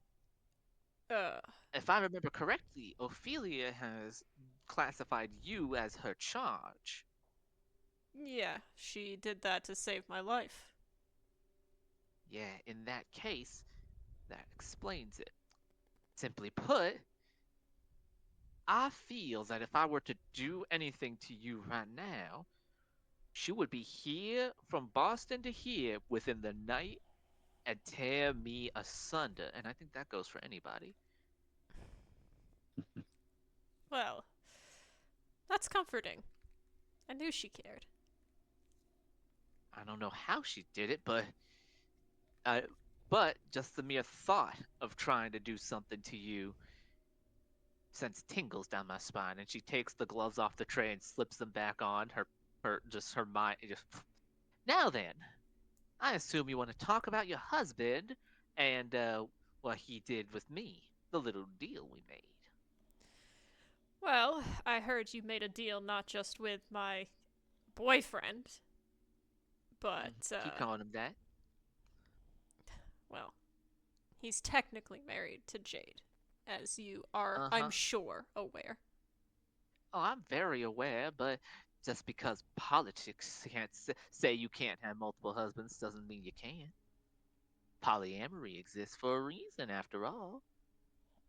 He kind of tuts a little bit and is Self- like, either way, Self-promotion? self-promotion. Excellent. You made a deal Sorry. with all of our barons to put your people on the ground. Well, of course. Why wouldn't I? You all needed something done, and I wanted something in return. Law of equal exchange. That's alchemy, business, politics, and general transactions. Fair enough. My main question for you is, Ophelia's keeping you back from, well, hurting us, per se. But you know that our coterie can't afford to keep our information private. Well, of course. That's why Ophelia called in a little bit of an extra favor. She did. See, when she left on her way to Boston, of course, she stopped by, told me to come on over here, and then she gave me a bit of a reminder to not try anything too stupid per se. How far does Ophelia's reach go with you? And she starts to unbutton her suit, her like shirt top. The quick flash of the eyes down and then back up. It is really late. But she pulls it off to like over her shoulder. There is a very distinct bite like chunk taken out of her neck. Ooh. Yeah, that. Ow. She didn't swallow, but she definitely sent a message. I'll get straight to it. I want to protect New Orleans. I don't want people to be hunted like I was. And you are a wild card with way too much information. You can see my issue. But of course. I mean, to be fair, if I was also found in the shipping yard amongst the druggies and degenerate. To be perfectly honest, I'm surprised you can trust this one, considering what he is. Oh, shut up before someone hears you. Don't threaten me with a good time. And this is my issue with you. Alexandria. Oh, God. Alexandria, make a wits and technology or awareness roll. Ooh. Difficulty of 4. Ooh. Do I have technology? I don't, but I have wits and awareness. I will do tension wits. builds. I fucking love it. Difficulty of 4. 4, made it. 4. The machine is whirling, and then over as you kind of hear it spin down, seems to be cycling something that you saw that did something with your blood. You look over and you see over near the table there is a light, like an LED that clicks on and clicks off. A very quick flick of a light that's green. Oh, sorry, that's blue. And you're astute. I think you're paranoid enough. You're an information, but it makes sense. She's not paranoid. She's just Or- aware. she's very aware. I think just as an information broker like you are, you're able to kind of piece together this conversation isn't fully private, And she just in case. smirks, knowing that well in advance. What's that smirk for? God, you make me Oh. nervous. Oh, don't worry. Your little friend is just a bit of a voyeur. I'm the same way too. He glances around. Not. I'm gonna keep Rise kind of oblivious to it because he didn't see the light. I'll But- let you roll too if you want, but No, I You can think make I your think I like the idea of Rise didn't see Cool. the light. If that's Cool. okay. yeah. But you're saying I'm a wild card, something you can't fully understand. You want to tell me how Ophelia herself isn't a wild card? You've seen what she's capable of. Ophelia's different. I know where her heart is. She's a good person. You? I don't know anything about you. And all I do know is that you have sold information. You could have been the one who sold me off to them anyway. And I would Oh, have no dearie. idea. Trust me, I didn't. Trust me, I did. Because I have to raise my hand above the table. I know that Duke is about to leave. Storyteller. Oh, If have there a was good anything left. night. Or Nope, you're good. if there's anything that Duke wanted to do tonight. I don't want to. We were Yeah. taking spotlight. Raven. Hi. Hey, Is there anything you want to do tonight? No, I'm actually pretty good tonight. Okay. Alrighty. I was enjoying listening to everyone. Love Oh, you. cool. There's nice We're little happy southern to drawl that provide. we're going down. We're happy to provide entertainment, you see. Right. Hell Mhm. yeah. Get Marcus using that back door. I mean, He did, so- don't worry. Yeah. there was more than one form of entertainment There happening was tonight. more than one. Anyway. Right. Anyway. Loving Fat Cat. Well- Loving his cooking skills. Yes. 100%. Um, Thank you. Something that we didn't see as players because it was only in character is that Rise walked in with a waddle. Yeah. Rise had a slight Like a slight cowboy wince waddle? when he sat down. Just a slight A wince. cowboy waddle, and he needed a cushion. Yeah. He didn't take the cushion. He's a man, He damn it. He needed Alright. a six shoot. He had a six Anyway. shooter on his hip. Yes. Alright, There's a few marks that nobody can see across his chest and shoulders. It's a good time. Yes. Anyways, Alright, log and back I in. can Yes, sorry, continue my out then. apologies. Love you guys. Love Take you. care. Love you Bye. too. Bye. Anyway, Rise kind of glances back to Alexandria and is like, listen, you have to see where I'm coming from. As a broke person who hasn't been able to really settle down anywhere based on information getting out. Well, I assure you that I haven't sold any information on you. Considering the fact that if I was the one who sold you to anybody, I would have probably told another person. She's always had a bleeding heart, even when she's been all super grumpy and all that. What I truly want to know from you is, what made her leave? She's been locked out at this place for as long as she's been here. Rise It's not very chuckles. often that the bronze bull of Europe leaves their home place. He'll offer a chuckle and be like, "Your guess is as good as mine, Miss LeBlanc." She left and didn't tell anyone. Something must have happened, and I would like to know. Of course, of course, I will probably ask her myself when she returns in due time. But just know this: until she comes back, I will be ensuring your safety. And when you leave, And when I leave, well, it's up to the gods as whoever they choose. Hang on, I just remembered she did undo her blouse. her blouse.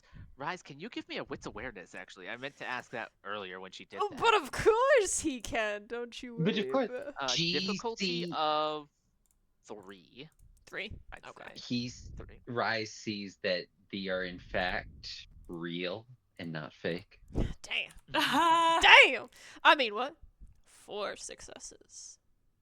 4 successes. You saw the very tip and like maybe the top third of a very strange tattoo, that seems to be above her breast, above her left breast, before she quickly like had covered it, but you did see it. Interesting. Rise will kind of nod. Up to the fates.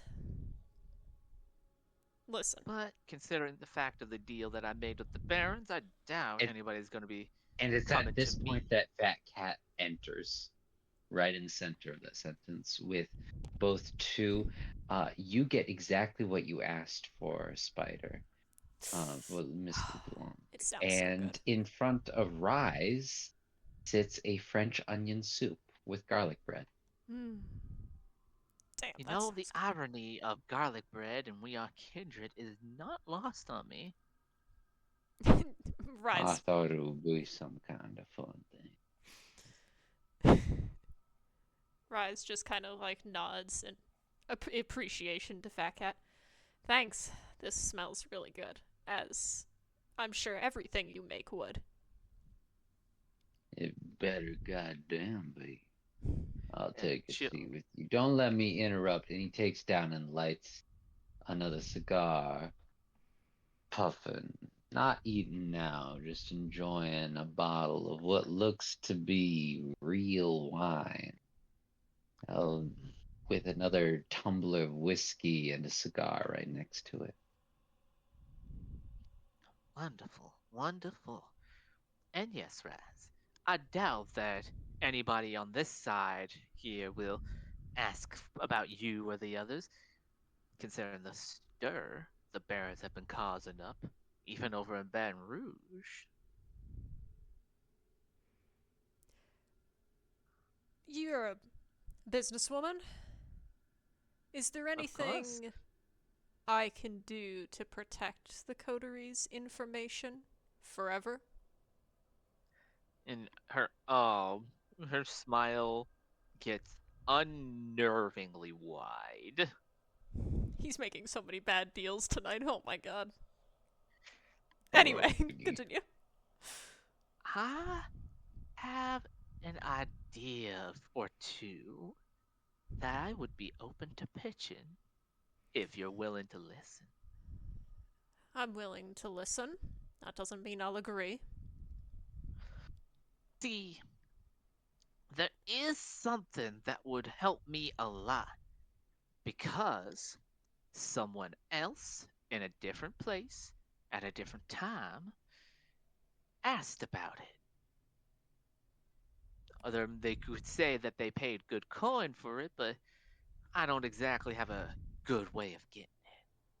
You get this for me, and we can call and we can call your coterie square. Hell, I'll even throw in a bit of a favor. One favor that you can call in at any time. At a later date, of course. Hmm. And who is this person or entity? They call themselves the Gold Shark. Don't got much else information on them. Really? That shocks me. Well, not any information that I'm privy to disclose, at least. That's more like it. And you want payment from them? No, they've paid me to retrieve something. I just have no good way of retrieving it per se. Hmm. And what would that be? And she takes a deep drag of her cigarette, blows out the smoke, and puts it in the ashtray, then leans over to Rise and pulls her sunglasses off. I want the journal of Marco della Rosa. Oh. Fat Cat says, "Why don't you slide those uh sunglasses back on your eyes? I've watched too many of Ventru use their extraordinary persuasion to know that eye contact is a little persuasive more." Oh, dear it. I have no need for it. Her eyes are purple, mind you, and unnaturally sharp Mm-hmm. purple. I have no need for that. This is a business exchange. And it's polite to look a proper business partner in the eyes. She isn't looking at Fat Cat during this time. Mm-hmm. She's only looking at Rise. She only sees Rise as the business partner. Mm-hmm. Marco, huh? Why haven't you Marco asked della Rosa. Ophelia about this? Ugh, and she puts the sunglasses back on. I tried a couple years ago, but that only ended with me waking up from a torpor a few months later. Rise finally sighs, and he had kept eye contact with her that whole time. And he shrugs. I can't promise anything, but I'll do my best. That's the deal. You get me that journal, I pay off. I'm able to get this thing to this gold shark, and we're square. All right, I'll look into it. This gold shark's been looking for this little piece of leather and parchment for a good few decades now, so it only makes sense that I might take a little bit of advantage while I have the chance. Well, I'm in the area, I suppose. Fair enough. Like I said, I can't make any promises. I'm not gonna steal something from Ophelia without her knowledge. Oh, you're no fun, but I understand. You have your loyalties, have mine. Fair enough. I'd like it in writing. When you But of have the course, time. and she snaps her fingers, and Miguel hands a written statement that she slides over to Rise, like just kind of all like across the table, just it exactly as written. The Rise, like your full name, will retrieve the journal of Marco della Rosa from Ophelia's possession, upon which it is given to Alexandria LeBlanc, uh, the information regarding the New Orleans coterie, aka the Broken Bandits, as she calls them, God damn it. will here for be it. permanently untouchable, unbuyable, and it will be ceased to exist as if it never happened. He'll take the paper and he won't sign it, but he'll fold it up, hold it up in his fingers, and then tuck it away. Marcus? Marcus, you there? I'm always here. What's up? You get a text from Fat Cat. I invited your boyfriend with a question mark, Rise, for dinner tonight. Your butt buddy. I just want you to know, from what it sounds like, you're not the only one making deals with Miss Alexandria.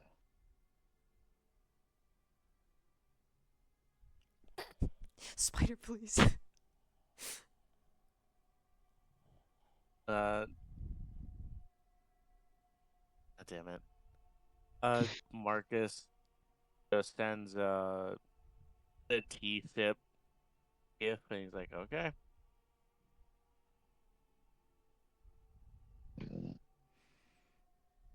Well, Now, That's it. That's it. Those Marcus is hyper focused on something else. he's busy. Well, Miss LeBlanc, I appreciate that there's a chance for me to save my coterie. Even if it's a small one. I wouldn't call it too small. I mean, whatever caused Ophelia to leave, it has to be a good thing, considering the fact that she trusted her area to her lover. Someone who does not have nearly as much strength or experience, but clearly can hold their own. Which means that she trusts y'all. Which means she doesn't have anything to worry about. I mean, you have the blood plague and all of that going on. You don't even need, though. You don't have to worry about the Sabbat. I don't even know why they're still around. Bunch of nobodies. His eye twitches Fat again. Cat, Oh, go ahead. Fat Cat speaks up. Well, now that you've taken my hospitality and paid for your services, I must speak up at this point. This has been your deal. Alexandria, seeing to seem that you have such great information. You have any information upon that blood plague? I have my people going around seeing what they can pick up. It's not currently going around in Baton Rouge. It's only over here in your area of the woods, which I haven't exactly had the capability to gain information from. But now that I have my people on the ground, I'm sure we'll be getting some information post haste. As soon as I know, as soon as I'll tell everyone else. Believe me, I want this dealt with just as quickly as you all. I look forward to that information that you may find.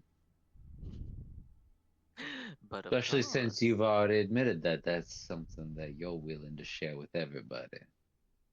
well, I mean, call me looser than a $5 whore, but I like to talk. God damn it. And genuinely, Fat Cat. I know. And you watch a puff of just acrid cigar smoke, as if he had been inhaling and not exhaling all of it in this laughter. It is expelled in a cloud. And just because I want to and I think it's fun, I'll rouse for this even, just because I think it's really cool. I will rouse. I will rouse in this moment because I think this was a special cigar. I'll rouse and activate haze, and you'll watch as the cloud kind of the cloud of smoke encapsulates the Fat Cat, making his features obscured, technically giving you a -2 to hitting him or perceiving him as it kind of wafts over him as he laughs at your joke. Huh.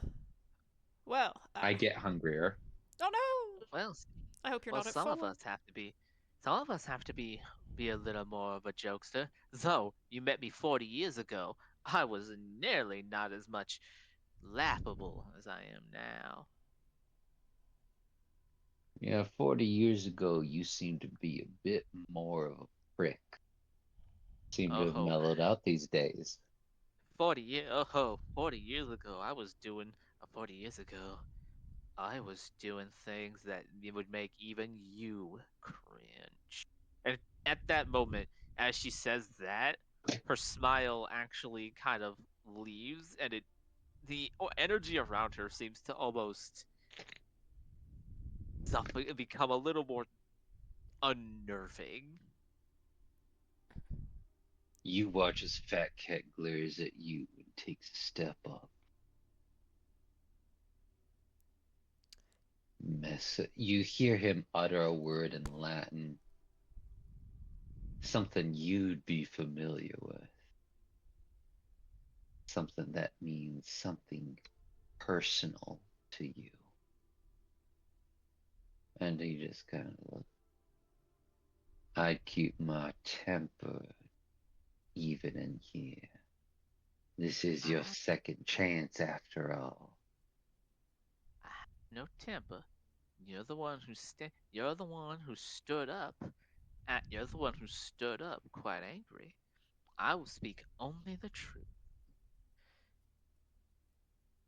You, He's you know each other? Dot a dot. No. Not personally, we don't. But I look forward to seeing who you have become. Rise is We just like shall see. sips his soup between these two, like, oh my god.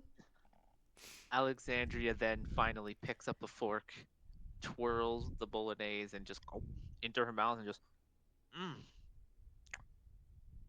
Now that is good bolognese. Mmm. Mm-mm. Hold on. Mm. If I didn't know any better myself, if I didn't know any better myself, I would say that I was still alive. But last time I checked, my heart don't beat. My heart don't beat, and I don't cry at puppy videos anymore.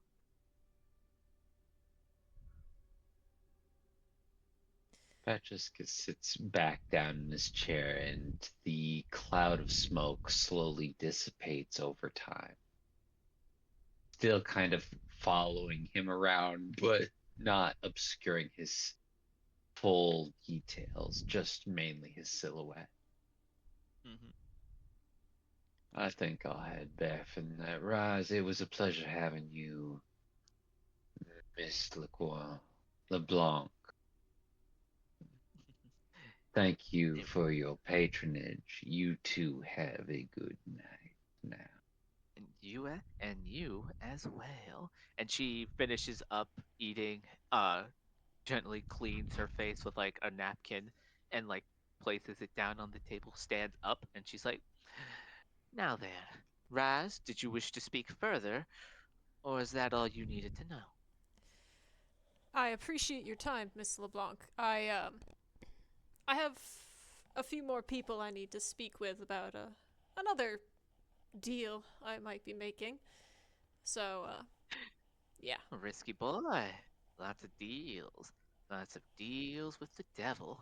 Might call you at this rate, you might consider yourself a Dante. And she flips out a business card and kind of flips it into like his like into like the front of his shirt. Just, if you need me, you know who to call. You know where to call me.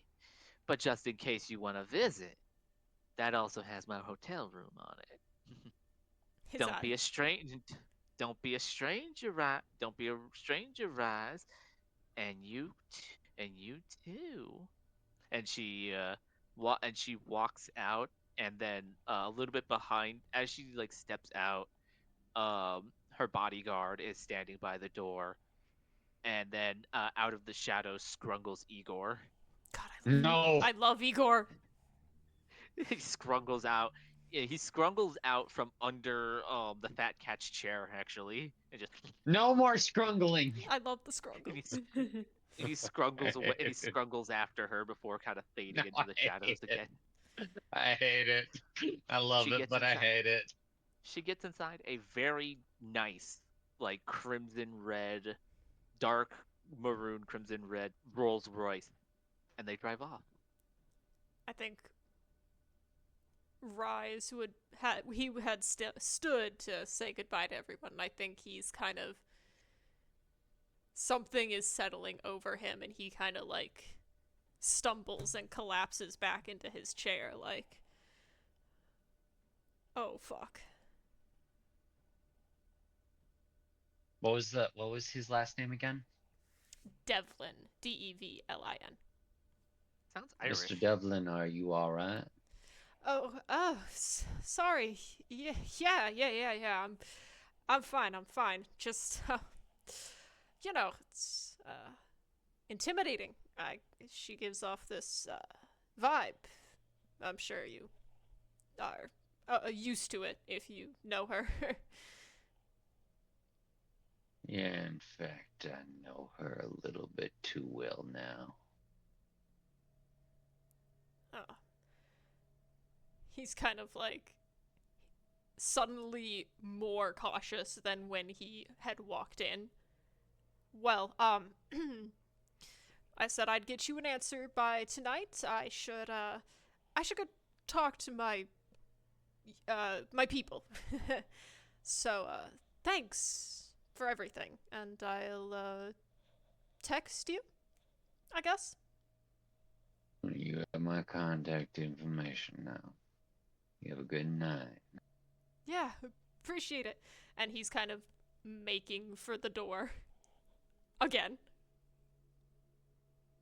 Oh, and by the way, Rye, Yeah? and he stands up tall and kind of does a small bow. Genuinely, out of all the people entering this house tonight, while it was a low bar, you were a pleasure to have around. Thank you for enjoying my meal. He kind of nods and relaxes a little. Yeah. Thanks for having me and for everything that you're doing for me. For you guys, come by anytime. I look forward to it. Good night, Frederick. Good night, Rise. We slowly transition back over to Holly Grove. A veritable small army of men now at Marcus's side. A large car waiting a little ways down the block. Marcus walking up to a door. You hear in your mind your beast doubting. He won't remember you, you know. Still my brother. Really? Is he your brother still? He must have forgotten you after all this time. How long has it been?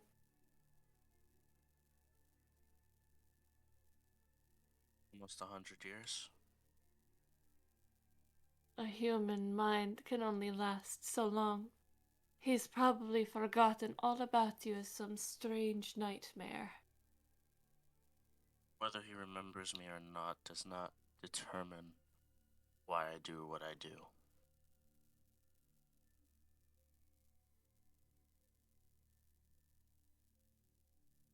All that matters to me now is giving him one last day of peace and happiness. Then I send him to my parents so he can finally rest.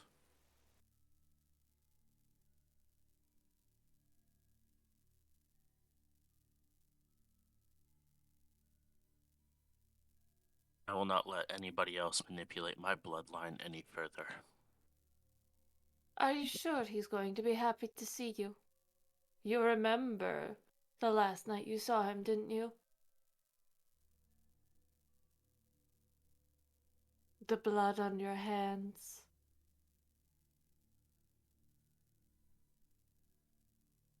Marcus just stops walking and just stands there for a second, looking at his hands, the flashback memory,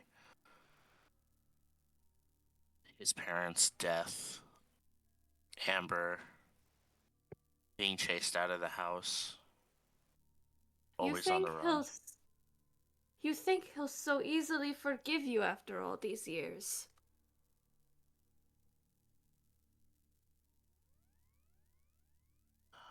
I don't think, I don't know. I just hope. Hope is for cowards. And your pessimism is pissing me off. Mm-hmm. Do you walk up to the door? Yeah, he'll walk up to the door and knock. It takes a minute, but the door soon creaks open, and a man rubs his eyes weary from sleep, just a little older than you, perhaps a bit older now. He rubs his eyes from sleep, and as his eyes open, they're the same warm hazel color that you remember.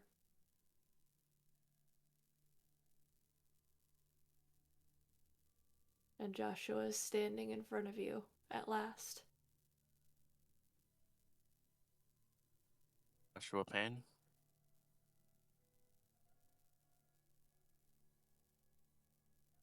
What are you doing here?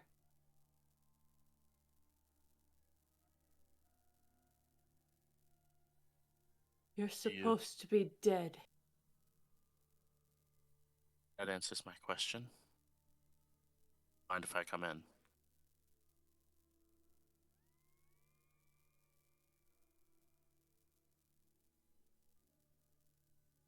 And I think that's where we'll leave it tonight.